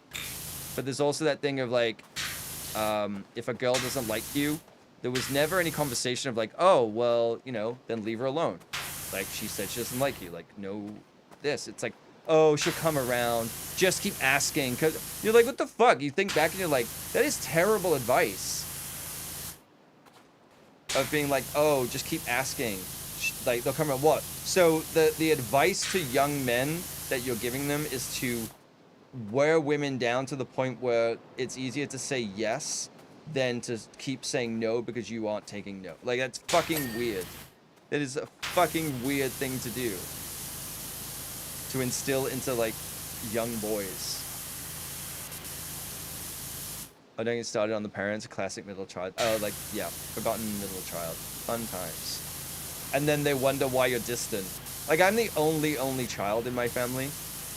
And the thing that used to drive me crazy is my mom always was so, she really wanted to like always look like she was the oldest one of her siblings, and she always wanted to like look good, you know, and be like the cool aunt or whatever. She was desperate for that, but then wouldn't give me that same help. Like if my cousins would, they'd have homework, they'd have an exam coming up, and they would leave it till the night before every single time. And what would happen is my aunts, like their mums, would be like, go and ask Cam's mum. I'm not gonna dox all their information, but it's like to go help you. So they'd show up at like 6 o'clock at night, and my mom would drop everything, and help them and do stuff. And like they'd be like, oh, you're so lucky, you have such a great mom, whatever. And I'm like, if I needed help, it's like, no, figure it out, do it on your own. Like would never be given that help, you know. It was just a lot of, and I don't think that was good too, because it was like there was a lot of you see like behaviors of how people treat you and how they react, right? And you learn a lot of that from your parents. So you're seeing how people in your family treat your parent. It's like, oh, that's how you should act and behave, because it's like, if you can't say no, you always have to say yes, you always have to like whatever. And it like it was really hard for me to learn how to like set boundaries and learn how to set boundaries, you know. There's a lot of stuff like that. And they wonder why I really called them. You taught me how to be independent. Right, exactly. It's like I spent a lot of time on my own, and because I had to, because you wouldn't help me or whatever, or you were so, it's either being too harsh on the older sibling. I mean, I'm again only child, so I'm guessing, but it's, you know, seems to be a very common thing in all sorts of media and like people like I knew. It's like too harsh on the older sibling, so focused on them being the good one and responsible one that they don't get to be like have fun, and then the baby gets a lot of attention and gets away with everything, and they're too focused on that, and so the middle child's like, oh, you're good, like, because they went through the stress of learning how to be a parent with the first one, that they like get more relaxed with the second one, and then if they have the third one, then it's like, oh, well, they're a baby again. And it's just, yeah, it's such a weird dynamic of like, it's like when people say it's like, oh, I want a lot of kids and they're all going to get the same amount of attention and everything, and you're just like, how?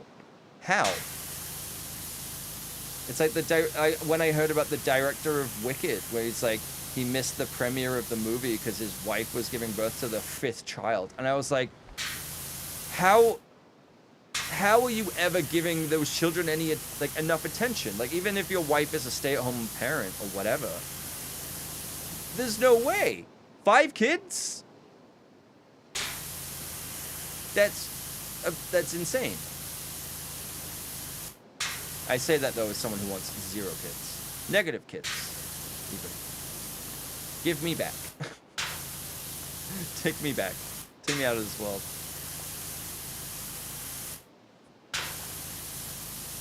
I'm still at 94%. Okay, toxic. It's been 45 minutes. Okay, I'm proving a point. I'm so mad, I'm proving a point.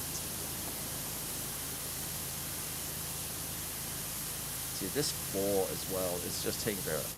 And then a couple that with bouts of depression on the parents' part when I was smack in the middle of puberty and figured shit out. Now I can look back and realize that was what was, yeah. And I guess that's another thing, right? It's like, there's this weird thing of like the way parents will treat you as a kid, as if like you won't remember stuff, and when you grow up, and then you'll call them out on it and like, oh, that didn't happen. I'm like, no, for you it was a Tuesday. For me, that was a very formative core memory that I distinctly remember you doing that. And like, no, I didn't. That would never happen. I'm like, well, I guess my 6-year-old brain just had such an imagination that I made this stuff up, you know? Like, okay, sure. Told your mom about the time she slapped you for being math, and absolutely was like, no, I didn't. Yeah. Oh, I told my mom about something where it was like, I got her a birthday present, and her boyfriend at the time gave me money to go get it, and I went to the store and it was out, so I got a different one because it was the same style, but it was a different one. And he thought I had got her a watch instead of like a necklace, and so decided to hit me in the face for stealing his. It was so stupid. And I was like, what the fuck? And so my mom reacted to that to telling all of my family that I had smoked weed instead of my boyfriend hit my child. And then wonders why I have no trust in them, or like denies it and like comes up with other excuses. I'm like, because one time I played a game where you play like slap hands and you do that, and I did that with him and I slapped him like that. It's like, oh well, you hit him back too. I'm like, there's a difference between me playing a game where we're playing slap hands with someone and a 50-year-old man hitting a child. There is a slight difference in those two things. Just a little bit. Just a tiny bit. True, straight up, no, that never happened. It did one time, and you felt off about it and chose to. Yeah. Because like, they can't be critical of their own actions, and everything they do is for the betterment of their child. You know, that's it. It's like, oh well, everything I did it for you. I'm like, oh yeah, that slap, that hit really. That really was for my benefit, not that you don't know how to control your emotions, but expect me to do that.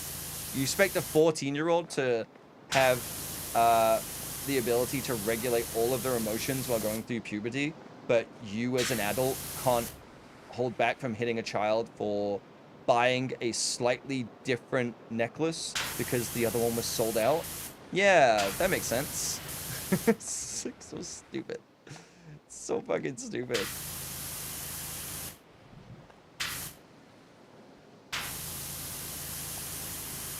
Dude, I'm spamming this dirt thing. This is like, they're asking me to remove quite literally every molecule of dirt on this floor. Like every molecule. But then on the thing there, they're like, nah, you can do like 80% and it's fine.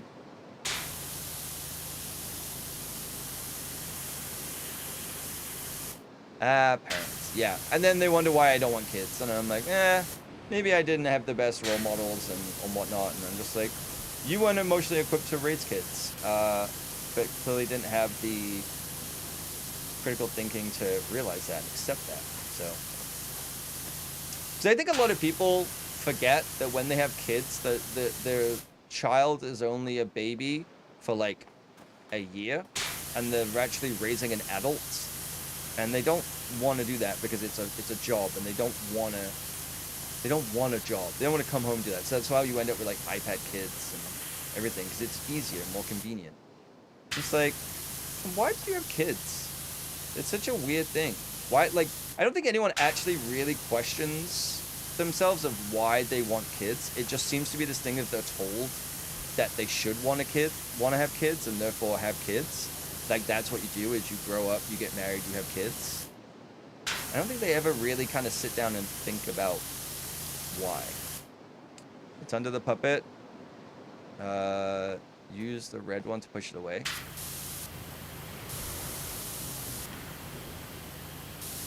Keep rolling. If that dinged, I would have cried. It would have been amazing though. That would have been incredible. It's not. It's like these, like, look at this. You look at the floor and you're like, okay, where's the dirt? Is that the dirt? No, that's not the dirt. It's like these tiny specks of dirt. That's where it was for you? No, last time I played, I knocked that thing off. Okay, there we go. There's actually like a decent amount over here. But this is like brutal. This is really brutal.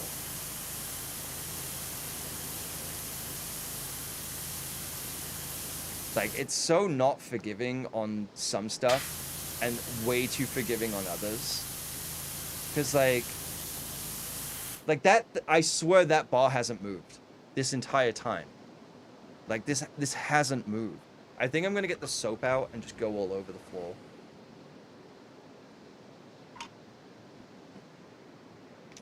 All I ask is consistency from my video games.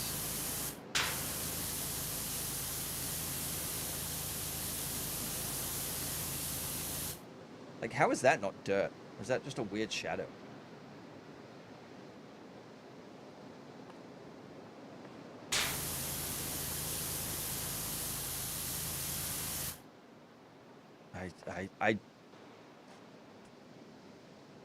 I can't see. There was also here is dinged, but there was showing dirt over here. Like, what the fuck? Okay, I genuinely can't see where the dirt is. I know it's not like a boat situation. I'm like, I've done everything. Okay, there's like tiny little specks left. Is this bugged out? Trying the blue floor tiles inside. Yeah, there's like little bits. Maybe it's that. Maybe it's like these creases.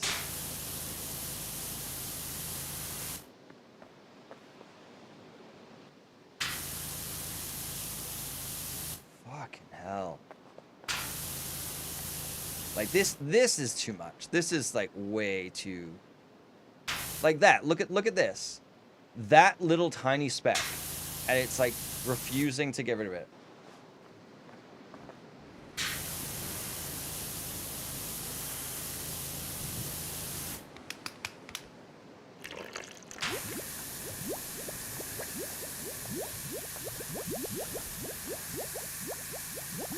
Like I'm at a loss.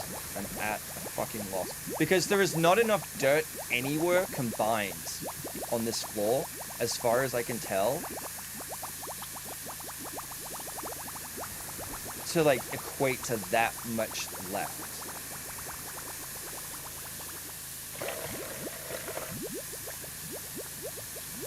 And it still hasn't even moved. It still hasn't even gone down. It has to be bugged, right? Is it out here, maybe? Nah.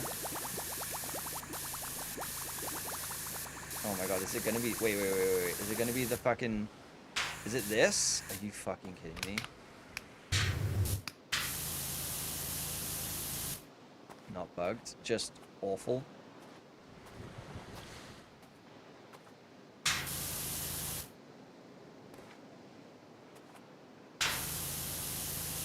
Those will do those parts.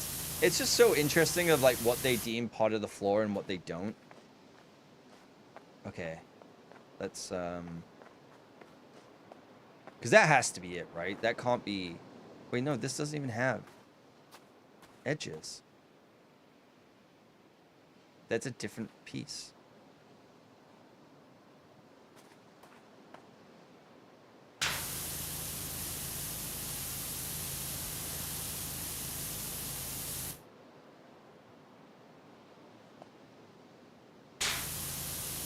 Like this...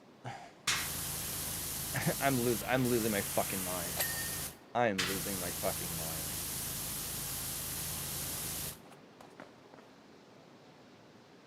I went through the entire thing with soap.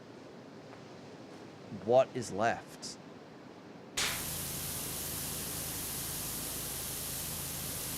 Am I like actually missing something?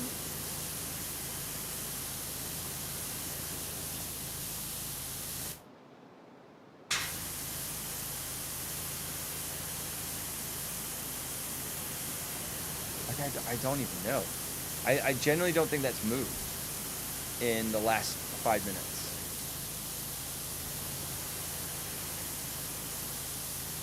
It did?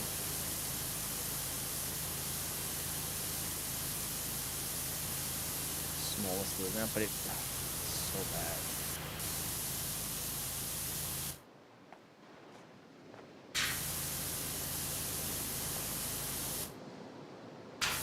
Oh my god, it's really just like, this is dumb.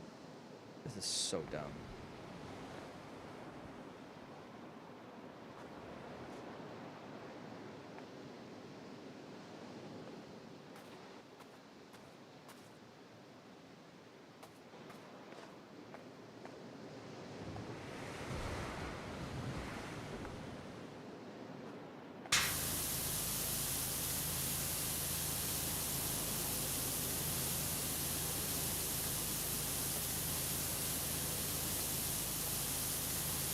Has to be the...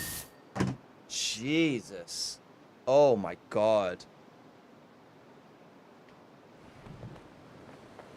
This is why I don't play Dark Souls, because this is how I feel after beating a boss. I don't feel good about it. I'm just mad. But we did it. We did it. Okay. Still 94%, by the way. Still 94%. Wait, what? Ceiling wall? Oh my god, this fucking wall.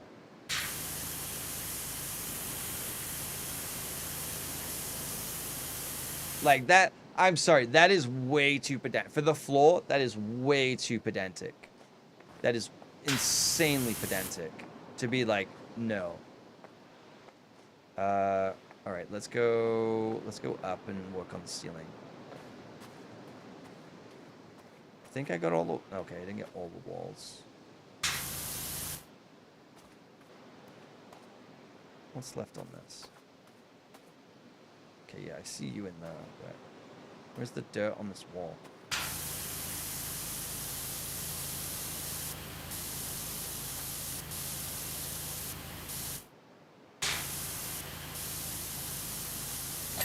Along the bottom, a few flicks. Yeah, I got him. That got him. All right, let's. Well, I guess I can just walk up. That's fine. Don't know why I needed the scaffold.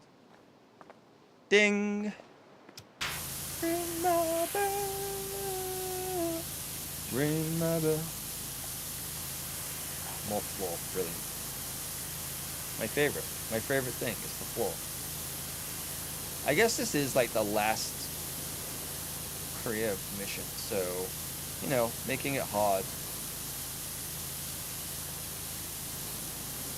makes sense, you know?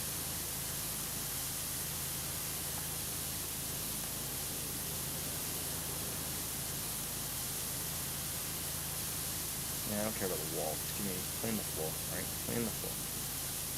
At least this is like a slightly smaller floor. Oh, it's too tight. Oh my god, it's too tight. It's not even the same floor. Also, the damn volcano spewing me almost. Yeah, it's just like, you know what would be the worst? It would actually be the worst for this, is if that volcano was spewing out and it started adding more dirt. So like as you're going, it's actually like rebuilding back up. Devs, if you ever see this, for the love of God, please don't add that in. Don't do that. I don't know what I would do, but it wouldn't be good. But it would be an ultimate troll level. Like make it a special level where it's like it's all time based and you just have to keep going and keep building up. Oh man. Build calling the reinforce. Yeah, I'd have to do multiplayer, otherwise I don't know. I don't think I could. I don't think I could cope emotionally with that.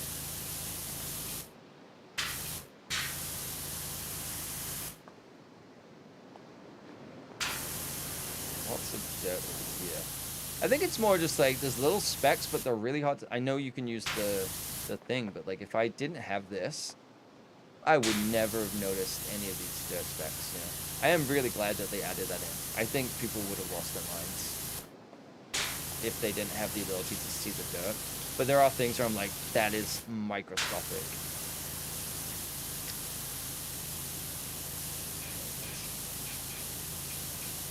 Get this as well.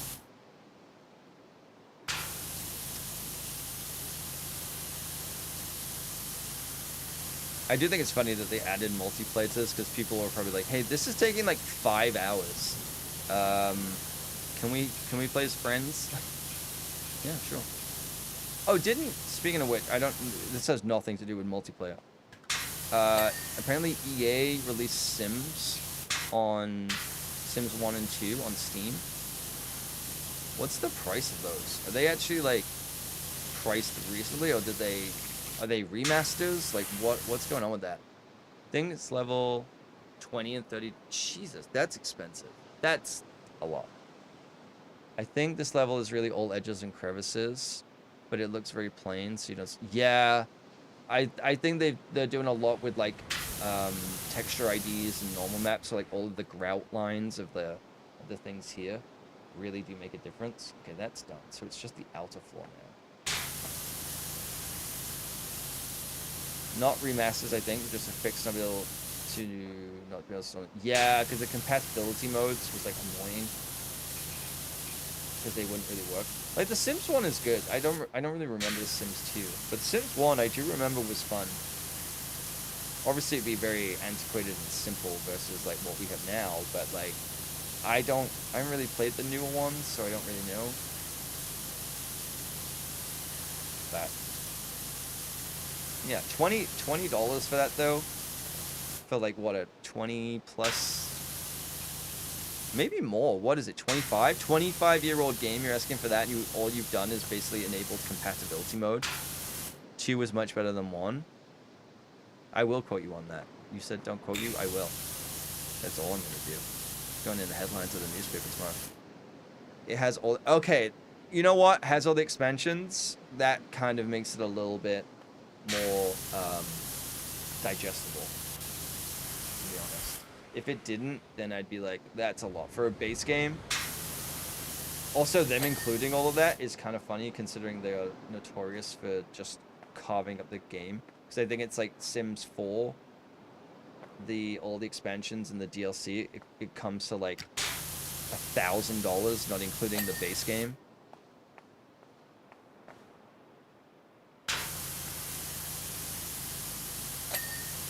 So, you know what? I'm not opposed to it. Well, how are we still at 94%? How?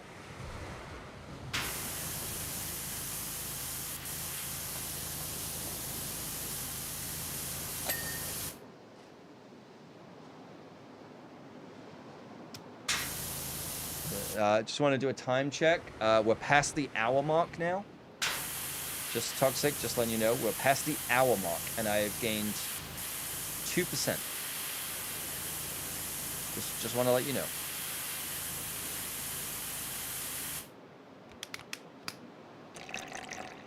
Because you're cleaning up parts that are already 98% done. True.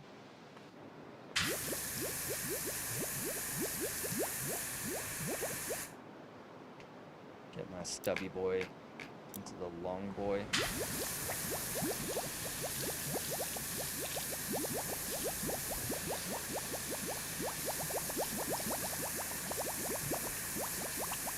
I don't even think it's glass, it's all stone.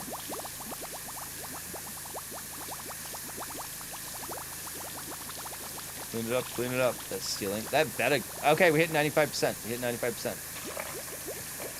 We're doing it, Peter. We're flying. Okay, I'm just kind of fudging up.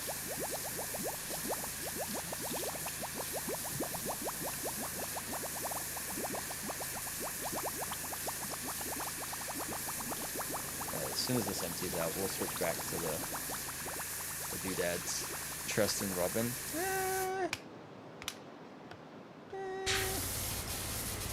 I don't know. I don't know if we should trust in Robin. We've been led astray way too many times. Like, remember that time when she said, switch to the red one, and then it dinged? I don't feel comfortable with that. I don't believe in psychics. I think that you're a witch, and seeing the future is, you know, very against the Salem practices of witchhood. What am I saying? That doesn't make sense. The joke, there's a joke there, there's a bit. There's a bit, but I'm just not mentally equipped to do that right now. I'm kind of too hungry to think about that. And I can't have another Cliff Bar. Don't even want. Okay, we hit our quota of Cliff Bars.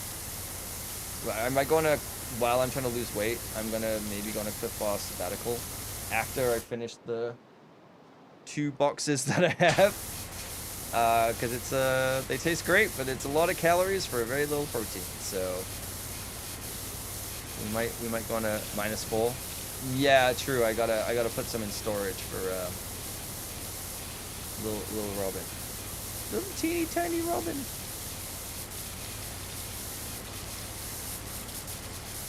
The red one is so annoying, man. Like, I get it, but also fuck you. I'm saying fuck you to the red one. It's just like, it is powerful, but it doesn't have any kind of spread to it. It's like, ugh. It is good for the crevices, though. 97. Okay, we're so close. That you. That is you. The littlest hobo, Robin. I don't think I've ever seen The Littlest Hobo, but I do like the way it sounds. It just has a nice little ring to it. It has a sweet spot of spread, but you need to be at the right distance. Yeah. Yeah. I don't think it works with the long, maybe, or it's like the ceiling would need to be a little bit higher. Kind of like Creed. Can you take me high? Can't stop listening to it, especially when I'm on the treadmill. It's unironically such a tune to just get you fucking going. Well, me at least. I saw my friend at the gym yesterday that I met when I was doing triceps, and he came up and said hi to me, and I was like, hell yeah. And then that was it. Friends.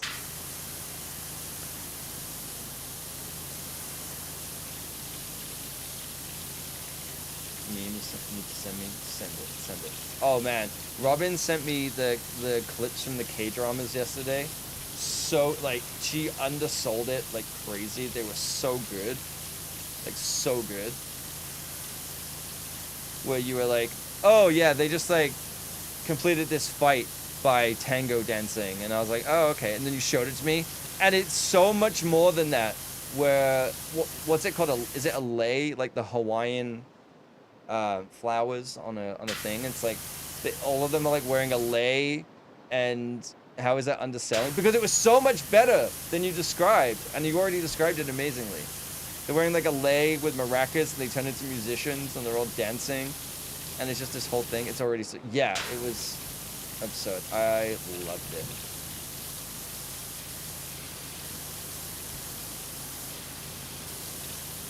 So good. And then like the slow motion wave.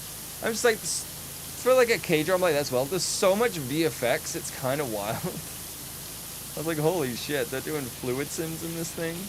Christ.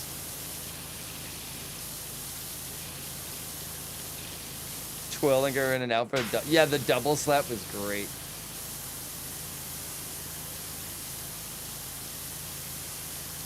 And then the whole bee costume and like the faces of the mums. So good.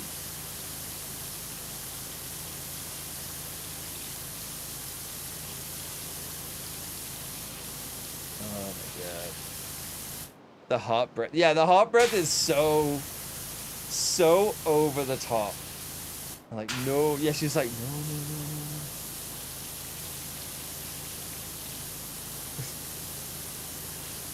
We need more shows like that. We need more. God damn it.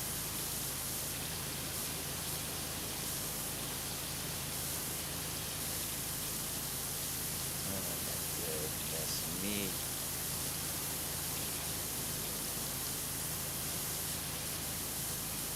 And that's not even the most ridiculous in the show. Yeah, that's just the ones where you're just like, this is like the gateway of like introducing me to this kind of stuff. I love it. Though it's up there. The fact that it's like, the fact that there was even 3 of these things, it's not just like a one-off, there's 3 of them. You're like, yeah, this isn't even like the top 5. You're like, is amazing. The normal K-drama only has 1 unhinged scenes, but that's also unhinged. Yes. This one has like 1 per episode.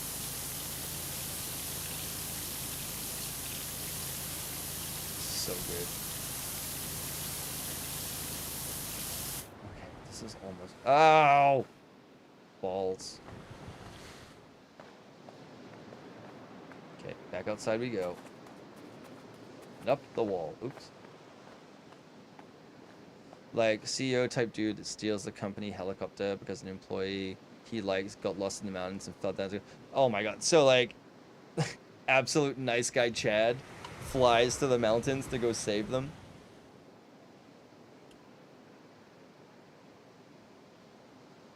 Love that. Absolutely love that. So he flies there, propels down into the mountain, jumps down in his. Oh my god. How? Wait. He went on his own? How did he get out? How did he get out? The helicopter flies away because the weather was. Oh, so it was like someone else flew it. So then he's trapped in there, and they're both stuck down there. Well, that's probably his dream. Nice. See, that one was way too forgiving. That was way too forgiving. Versus, like, the floor. Oh, they got rescued by random mountain men? Oh my god. Christ. Wait, why was she in a mountain? In a gorge? Like, why? Again, this is the thing. It just infers more questions. Because I'm like, every time you add more detail to explain, it only opens it up for more questions about what is going on. Like, why was she looking for a mountain man? But lie him slow-mo jumping down to be like, oh, that was dumb. Yeah, exactly, right? Because why was she in the mountains looking for a frickin' mountain man? Makes no damn sense. Okay, that's good. It's done. Ceiling, inner. We watch a show. Okay. I do love that this has become like a thing for you where it's just this is what you do, what you watch. I'm just like watching like nonsense shows and you're just like living your best life watching these insane K-dramas. Okay. I don't see any more dirt. Okay, there's a little bit over here. What? Whoever like designed the map for the floors needs to just like take a fucking chill pill. Because everyone else is like, yeah, you did a wall. You did, like, good enough. The person who did the floor was like, no. You're going to clean every single damn pixel that I textured. How am I on maps?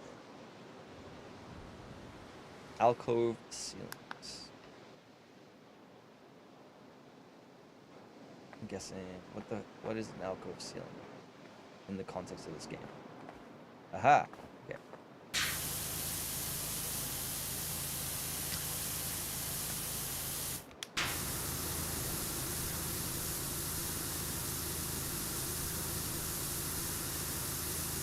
You didn't watch more today, you should have. Marry My Husband is very unhinged, but different than the first one, the B guy. Okay. What a weird name for a title of a show as well. Like, where are they coming up with these names? Oh my god, look at all this stuff.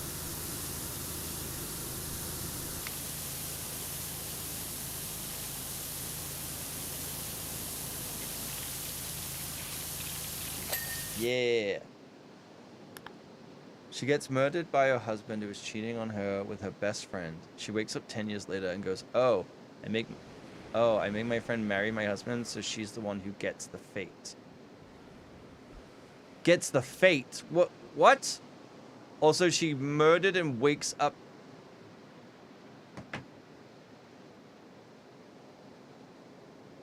What do you mean she just wakes up 10 years later? That doesn't make any sense. Earlier. She gets murdered by a... Oh, 10 years earlier. Okay, that still makes no sense. How did she wake up 10 years earlier? Oh, so then... So she wakes up 10 years in the past and is trying to get her friend to marry her husband instead so that she's the one that gets killed. What is the... Okay, I feel like this question is going to be asked a lot for shows like this. What is the point? What is the point? Not dying. No, I mean of the show. Not the point of her actions. What is the point of the show? Who's greenlighting? Who's greenlighting this, you know? Like, what's going on in their home life?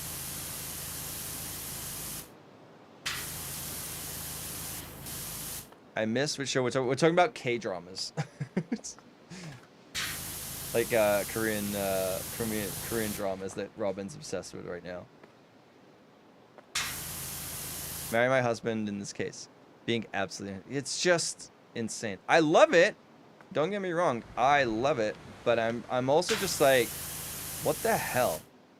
Trying to get cameras. Yeah. It's honest, it's not going to take a lot. I'm almost done. Oh, well, that's not true. I'm on season 3 of iZombie. Okay, we'll go for the mural frames first.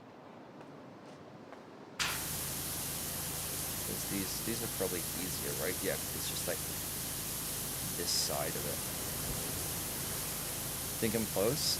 I mean, showing me the videos of it and it being even more than I could ever dreamed of does help your case, okay? I think that really might have clinched me and brought me to the edge of being ready to jump on board, you know? How did I miss this? Oh my god.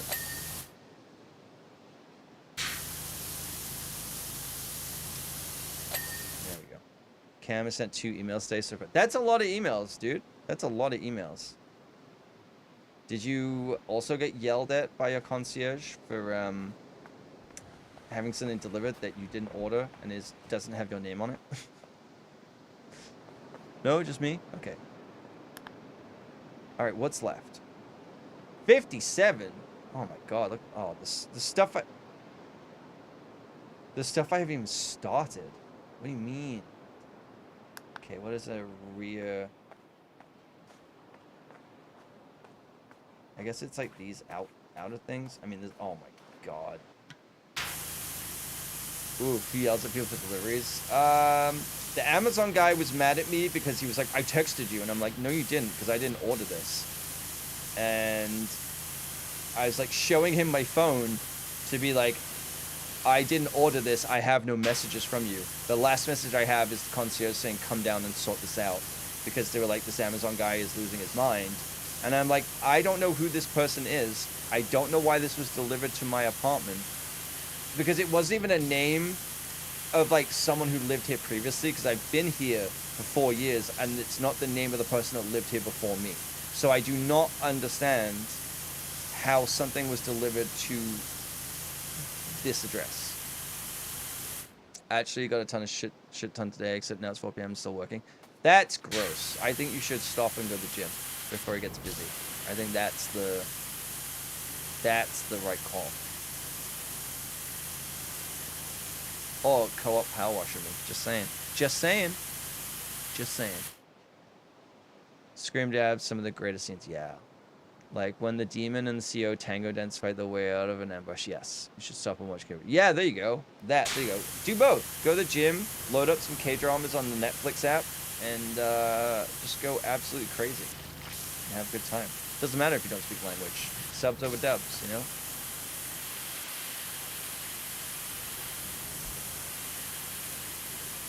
Okay, I might bring the scaffold over for this.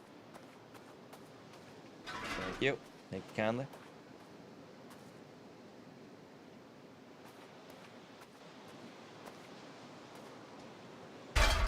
Beautiful.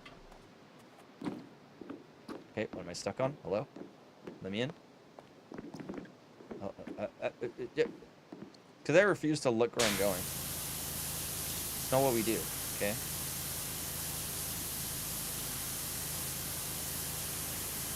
Oh man, one of the fun things is sometimes going into a channel and just saying we live in Trump's America now, and people getting so mad at you as if like they assume that you are like a conservative, and I'm like, no, I'm just like a random British dude that lives in Canada. Like, I'm just making the joke of like, this is what we live in now. Hi, Purple. How's it going? Good to see you. Love this game. It's so good. I think this is the last career mode level, but kind of, no pun intended, kind of hitting a wall with some of these things where there's so much left to do. Yet I'm at 98%. I've gone from 92 to 98% in an hour and 25 minutes. So, yeah. But at the same time, that's the point of the game, right? It's just like relaxing, chill. It's like good way to just hang out and chat, talk about K-dramas. You didn't get that far yet? I took last week we did one of the special jobs, which was one of the free ones, which is like the Lara Croft Tomb Raider map, which was actually really fun. And then there's a bunch of the DLCs. The only downside, which, you know, fair enough for the price. but to buy all of the DLCs together is like $50 Canadian, and I'm like, it's a lot of DLC for like cost-wise for a game where I'm just cleaning up dirt. That's more than I paid for the game, you know. I think I'm good. I think I'll wait for a bigger sale. You bought them in the winter sale. See, you were smart. I was not. You did it the smart way.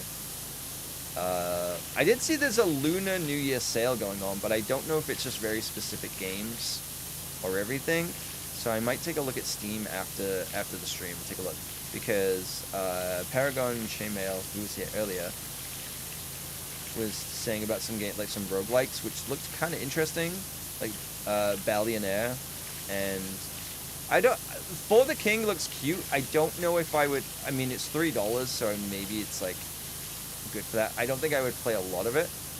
Just don't think the style of game is for me. Like I've never really been into turn-based, but the Ballionaire looks kind of cool. They're on sale except for the new. Okay, that makes sense because the new one's Shrek, right? The new DLC is the Shrek one. I think I can wait. There's enough of the bonus missions for me to do that I don't think I'm going to run out of maps anytime soon if I come back to this game. But I did reinstall No Man's Sky because I'm curious about the new update. So I think that might be something that we check out later in the week. I'm still on the fence if I'm going to stream that though. I don't know if I'm just going to play that myself, but we'll see. Still kind of crazy how that game is 9 years old though, and has only got better and better, and all of the updates have been free. Like I know they have the new game coming out, and I'm interested in that game as well.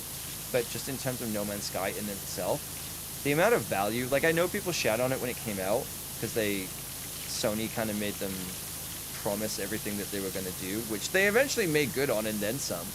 But I think they were kind of pushed to sell it on that. I have a lot of respect for Sean Murray and his team for what they've done with that game, and I will happily support them going forward because I just know how much effort and care they put into the games. See this finish? Wave of bedtime. Good night, Robin. Thank you for hanging out. Enjoy pretending to sleep. I'll see you in 3 hours. Bye.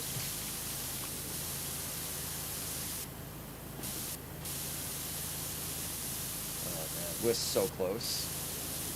This is gonna be like the whole thing. Good night, Katie #1. So salty, Toxic. So salty. Which Purple? Which level are you on then? Or have you been playing the DLC? There's some really interesting and fun maps on this. Especially just like if you just want to do something but you just need low stakes. It's kind of great for that. You just need to kind of switch your brain off for a bit and just do something kind of menial. Sure, you could clean your own apartment, but what's the fun in that? When you could do it digitally in the Palace of Atlantis. My apartment isn't the Palace of Atlantis. It's just got a lot of dirty cups. Don't feel like cleaning them. Although, I will have to do that today. Getting really bad with using a lot of dishes recently. Gotta run the dishwasher a lot. Not a lot, like, more than I probably should if I just, like, washed as I went. But then I have to spend time doing stuff, and I already hate doing household chores, so it is what it is.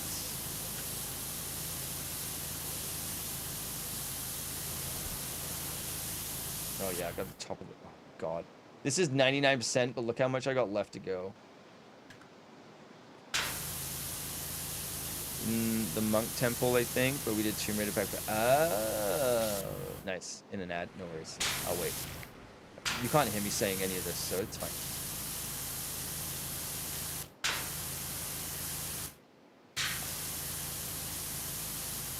I'm like having a conversation with you, even though you're stuck on an ad. I'm sorry. 45 seconds.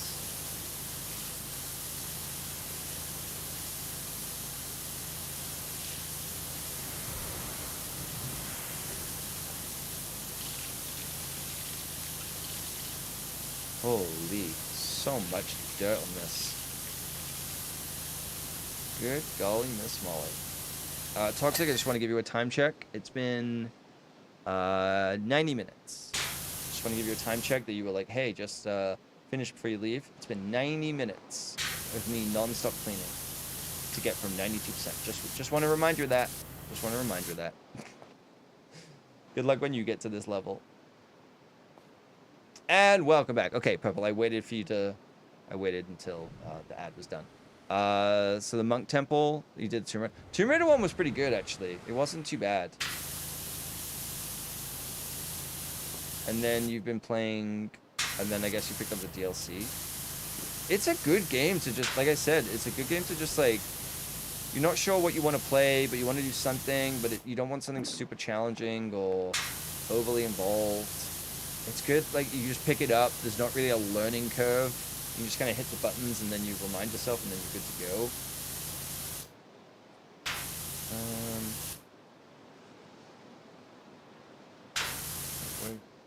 I guess I should have really checked the dirt. There we go.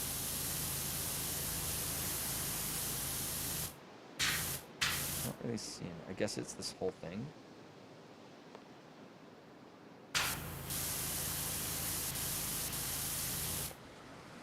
There we go. All right. I was wrong with. It's when it's like orange on yellow. It kind of doesn't stick out to me super well. Go down. I think there's probably a little bit of lots of dirt over there. I can't reach that. That's fine. It's on that lip. You can change the color of it. You can? Well, today I learned. Yeah, sometimes it sucks. There's a clip of me playing and I'm like, couldn't see the dirt because I was on a boat. And it was the same color as the floor on the boat. And I was very annoyed.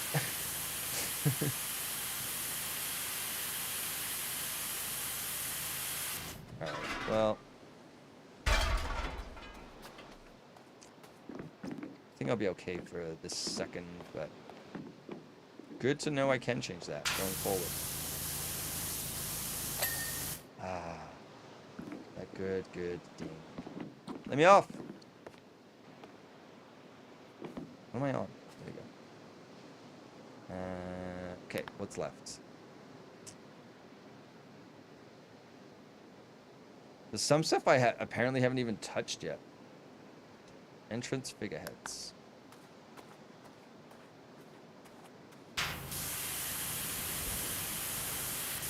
Oh, this is... I'm like, why? It looks so clean. Nope, there's a whole other side to it. There's a whole other side. There we go. Okay, well, at least I can get most of this. I'm pretty sure I did all the tops in them anyway, so... Not too bad. Okay, you need to move over there. You. Worst case is I'll just run up the side anyway. Yeah. Okay. Entrance head's clean. Oh, wait, where is it? This thing, entrance walls. What? Where's the dirt? Oh, come on. That's just being picky.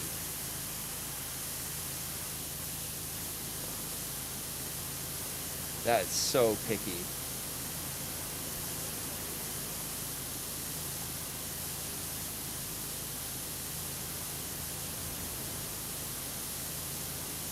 Yeah, I'm not. Is this not it? Am I going crazy? Wait, it's showing this whole thing. Wait, this is... What?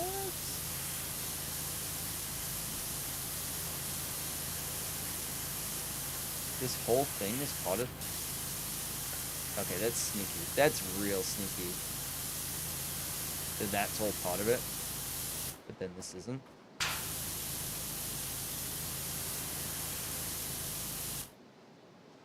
I do not see any... Oh, no. I do not see any dirt whatsoever. anything up here? What? Where's the dirt?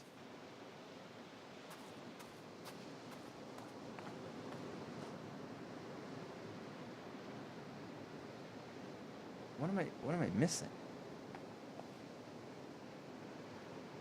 Like shit like this? Like what? Okay, we're going soapy boy. Hoping for the best.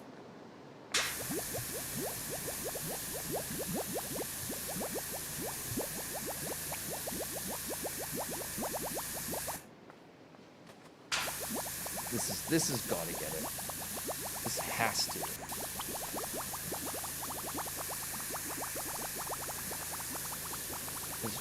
There's nothing left. Jesus Christ. Gallery wall murals. That's the alcove. So I guess it's upstairs.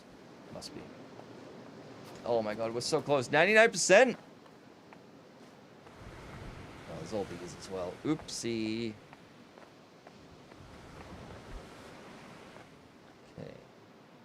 Gallery wall mural.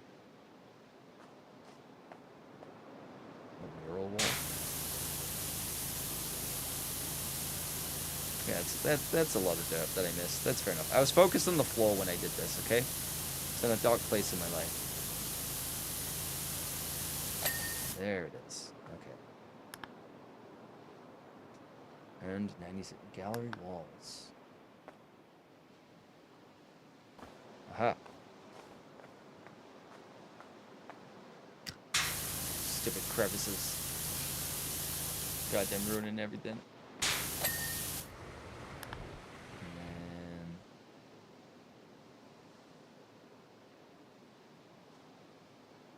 We'll do this. Rear feature. I guess that's the. Take you. We'll go around. So we got the whole top of the pyramid to do. Okay, I think it's safe to say that's dirt. We got this. We got this.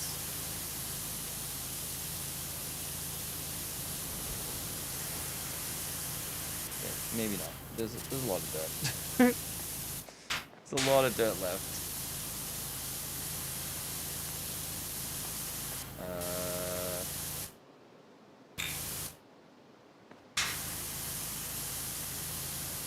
Okay, we'll get it eventually. We'll get this thing that's flashing first.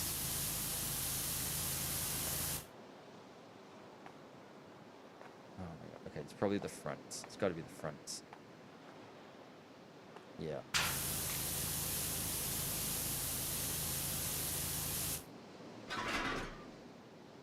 No, obviously I want it on the ground. There we go. Oh, this is a big thing. Okay, there's a lot more than I thought. I was like, oh, it's just the top bit that's kind of... There we go. That was very forgiving. I'll take it. I'll take it. We're so close to being done. The niches. These things. Oh my god, I hate these things so much. I think the main thing is just like the bottom. Yeah, like the top edge and then this edge. There we go. Finally. The Rock has come back to SmackDown. Can I pick this up while I'm on it? No. Alright, well, gonna be weird about it. That's fine.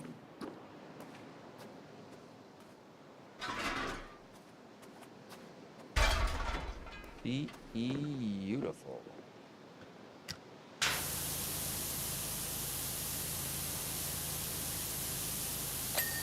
Nice. Okay, that's got to be like... Why are there so many things left? Palace figureheads. Okay. What are they? Let me out, please. That's got to be the things up there, right?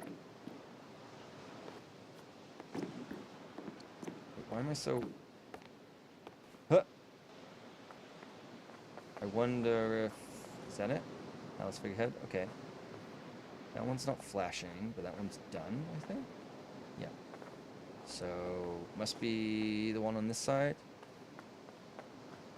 Yeah. Okay, I didn't really clean this side. That's my bad. We shall bring you over here.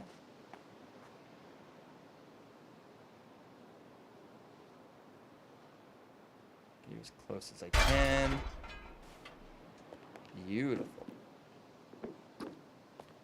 We'll go one more level.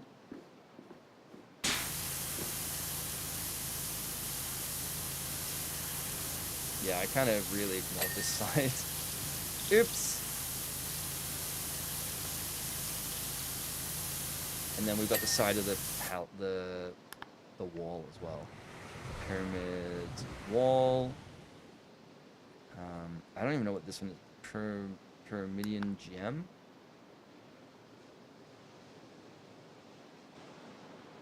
What is the Pyramidion gem? That's something on up here. Okay, can you let me up, please? Okay, I can see that is dirty. Scroll. Oh, look at all this on this. Oops. Okay. Whatever that was. Edge cleaned. Okay, get you. Probably shouldn't use the long one for this. But, whatever.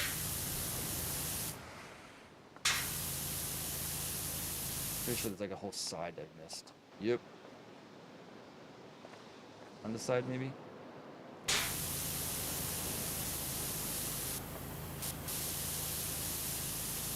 Not that much dirt left on the scroll. I just don't know what the gem is.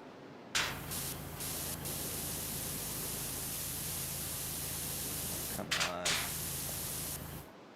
Alright, let's change this, not the stubby, but we'll go with the short. So at least I can, like, get in here. Get in here. Ah!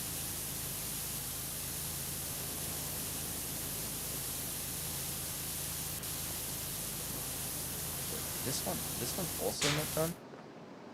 What's left? I guess it's like this top edge. Okay, I'll check the other one as well for the top edge too. Oh, come on, that has to be it. There we go. Yeah, top edge, that's what I am looking for. Okay, we have 2 walls left. Gym? Christ. What is the gem? That's a pedestal. I genuinely don't know what the gem is.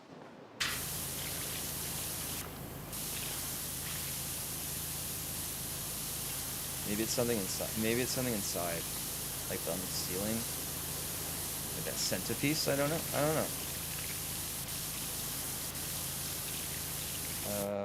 Oh, this one needs a little bit of wall.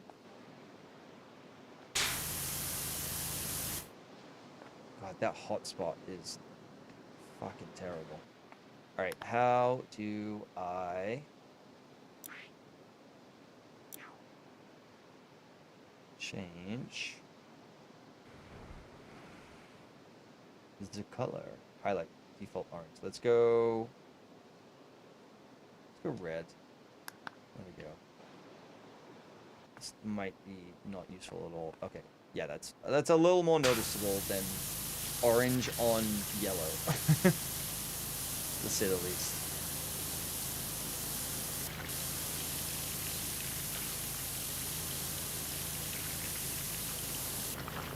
It could be the edges as well. Usually it's the edges that are like the last little bits of like these things, considering how little's left. Probably what it is. Or it's this blue thing. It's like a weird divide. There we go, yeah. Alright, let's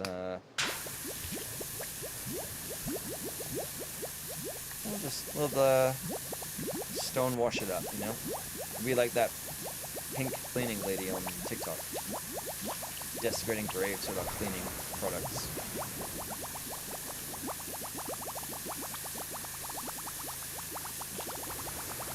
Okay, it's doing a somewhat of a good job.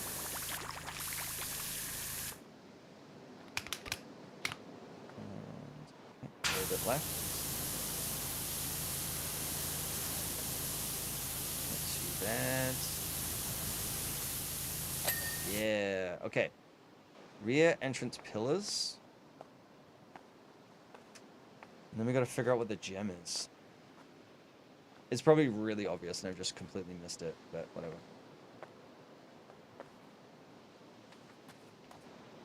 Is it gonna be those eyes or something?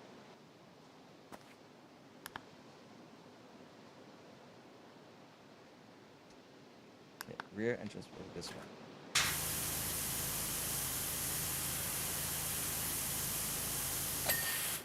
Okay, Pyramidion Gem. Which apparently I haven't even started. So I don't know what that means.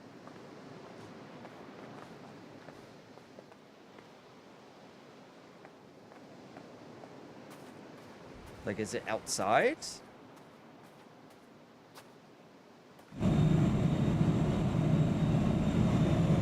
Jesus Christ, that was so loud in my ears. What is happening? Why is it screaming at me?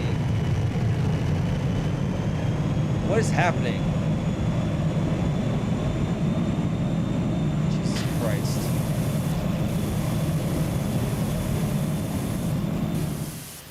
Why is this turning into a horror game? That's why I'm like so confused. Like, what the fuck is the gem? Oh, it doesn't exist yet. That's why.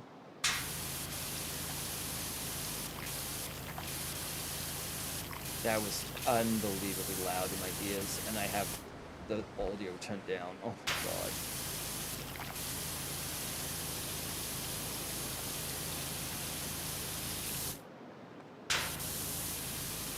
I don't really know how I'm supposed to like clean the top of this thing, but sure.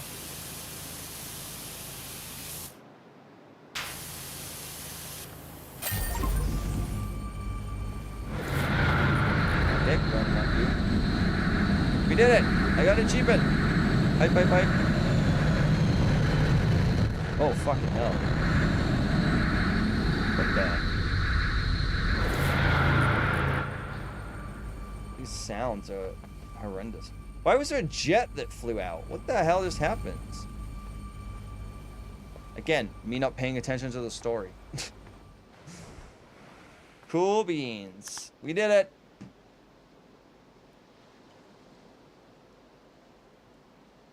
Sorry, time check. Almost 2 hours. An hour and 45 minutes. To go from 92% to 100. Good God. Future Lab. So antiquated. Oh my goodness, it's Alcahest.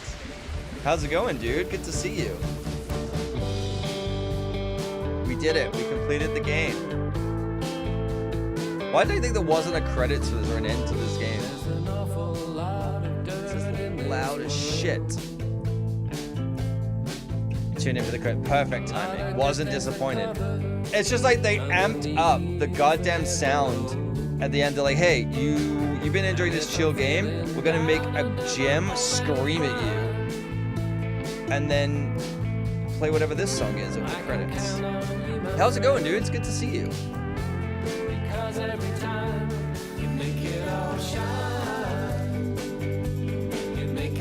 Snap finger click.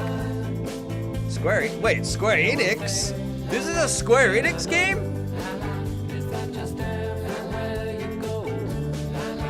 Where was the Final Fantasy characters? Where's the hentai?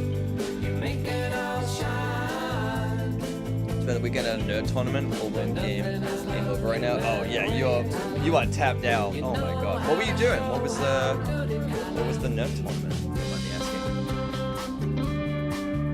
Yeah, you need some time alone to decompress after that. Just any kind of event, any kind of tournament. My God.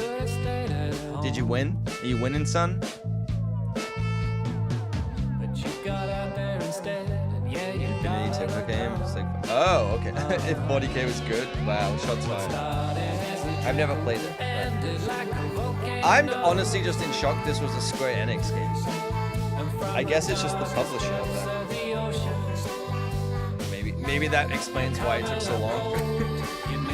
Didn't win a roll, we got middle of the pack, but with tons of prizes. So it's worth. That's really cool. That's awesome, dude.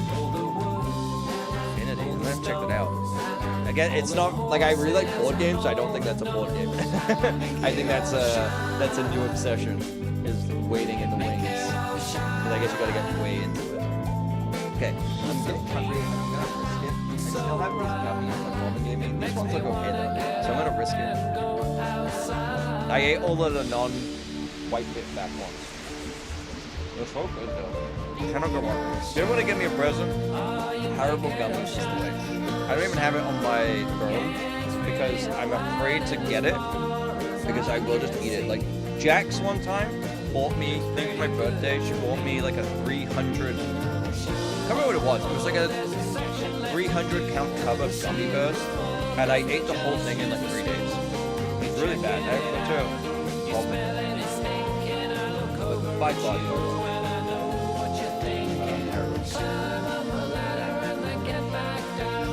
It's not, but they do have board games. Oh, okay. I'd be interested in that.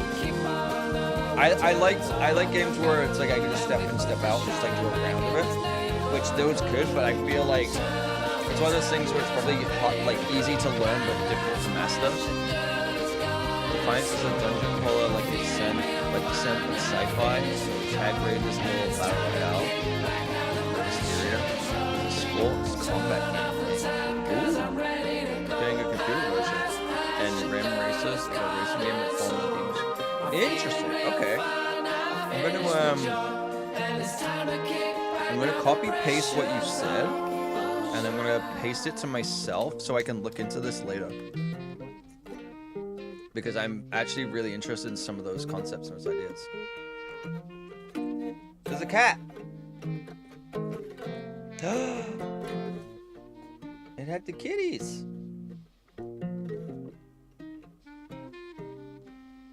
Oh my God. Unsubscribe from Waspbacks. Yay! They actually pitched an animated series too. I mean, especially with things like Vox Machina and I don't know what the hell's it called? The League of Legends one. I haven't seen it. I wouldn't be surprised. I genuinely wouldn't be surprised that there's a big uptick in the same way of like all of Arcane. That was it. Thank you. There's a big uptick in those kind of properties being bought and turned into animated shows. So that doesn't surprise me at all. That's kind of awesome. Okay, so I guess that's why there was certain things that you can't. Ooh, new stuff. Wait, hold on. No, I was using the professional one. I was using the best one. So I was about to lose my mind. Although I could have bought some of the. Oh my God. Wait, I could have. Oh my God, I could have bought so many things. Oh no, I have the best ones. Okay, then I'll shut my filthy mouth. I already invested my money. Clothing. Oh, these are the ones I couldn't unlock until I basically completed the game. That's cool. Nice. All right. Where are we at? Okay, we'll get out of this. We'll blow this hellhole. 65 hours of Power Wash. Oh my God. Oh my. Ooh, what's this? Hang on. So, oop, nope, went the wrong way. There is House Flipper Dine Out DLC. I don't think I have House Flipper installed. Maybe that's the next moment. I don't know. I want to play No Man's Sky. I want to play House Flipper. I want to play Dead Cell. I want to play everything at the same time. There's so many good things. I don't know. We're getting a lot of good stuff in gaming right now. It's really cool. Apparently trending among friends is Pantheon Rise of the Fallen. Dragon's Dogma 2. Elden Scrolls, that makes sense. Hello Kitty Island Adventure. Who's playing that? It was me. Nerd. You're a fucking nerd. It's so aggressive.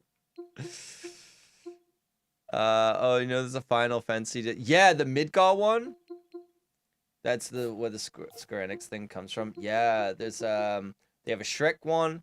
They have a Midgar. They have, well, I guess Tomb Raider, because they have the Tomb Raider one. So now it's maybe, I don't know, maybe they got bought out, or maybe they like got distributed by Square Enix, because they also are at distribution, not just game development. So they did Tomb Raider, they did the Midgar, and then there's like Shrek, SpongeBob. There's a couple of paid ones. I'm gonna wait till a sale, and I think I'm gonna pick those up. But yeah, that was pretty good. Yeah, so it took an hour and 45 minutes, almost an hour and 50 minutes to go from 92% to completing that. And Toxic wanted me to finish it within the final 10 minutes of yesterday's stream. Brilliant. Good one, Toxic. I don't know why I'm yelling at you, but I am. Okay. I think we're 10 minutes early for a 4-hour stream. So what I'm going to do, I'm going to give you 10 squats as payment of me ending a little early. And then what we're going to do is we're going to go raid Mop because, well, 1, I always raid Mop, but 2, it's her last stream. I don't know for how long because she's currently moving. And so it's going to be a last stream. So we're going to say hi to Mop and see what's going over there and give us some support. So, oh my God, I did leg day yesterday. This is hard. 1, 2, 3, 4, 5, 6, 7, 8, 9, 10. True, I do only raid Mop pretty much. Oh, okay. Oh no. Okay, we're gonna go quick though. There's an ad that's gonna run, and I don't want to subject everyone to ads before this happens. So we're gonna raid real quick. Thank you everyone for hanging out. I will find someone else to raid. I'll raid Ferret Software if I have to. Okay. But anyway, go say hi to Mop. She's pretty great. She's a really good friend of the stream. It's the last stream until she's back whenever she's moved. So go say hello. Thank you for hanging out. I really appreciate it. Thank you for those who checked out the YouTube stream. You're awesome. Thank you for the resubs. Thank you for the follows. You're all great. Thank you for the raids. Paragon, if you're lurking, happy birthday again. Thank you for stopping by. I'll be back, not tomorrow, but Wednesday. Next stream will be Wednesday. We'll be checking out a new game. Most likely No Man's Sky, but I'm not 100%. So anyway, I'll see you in Discord. Thank you again. Alcahest, it was great to see you again, as always. Thanks, everyone. I love you. Good night.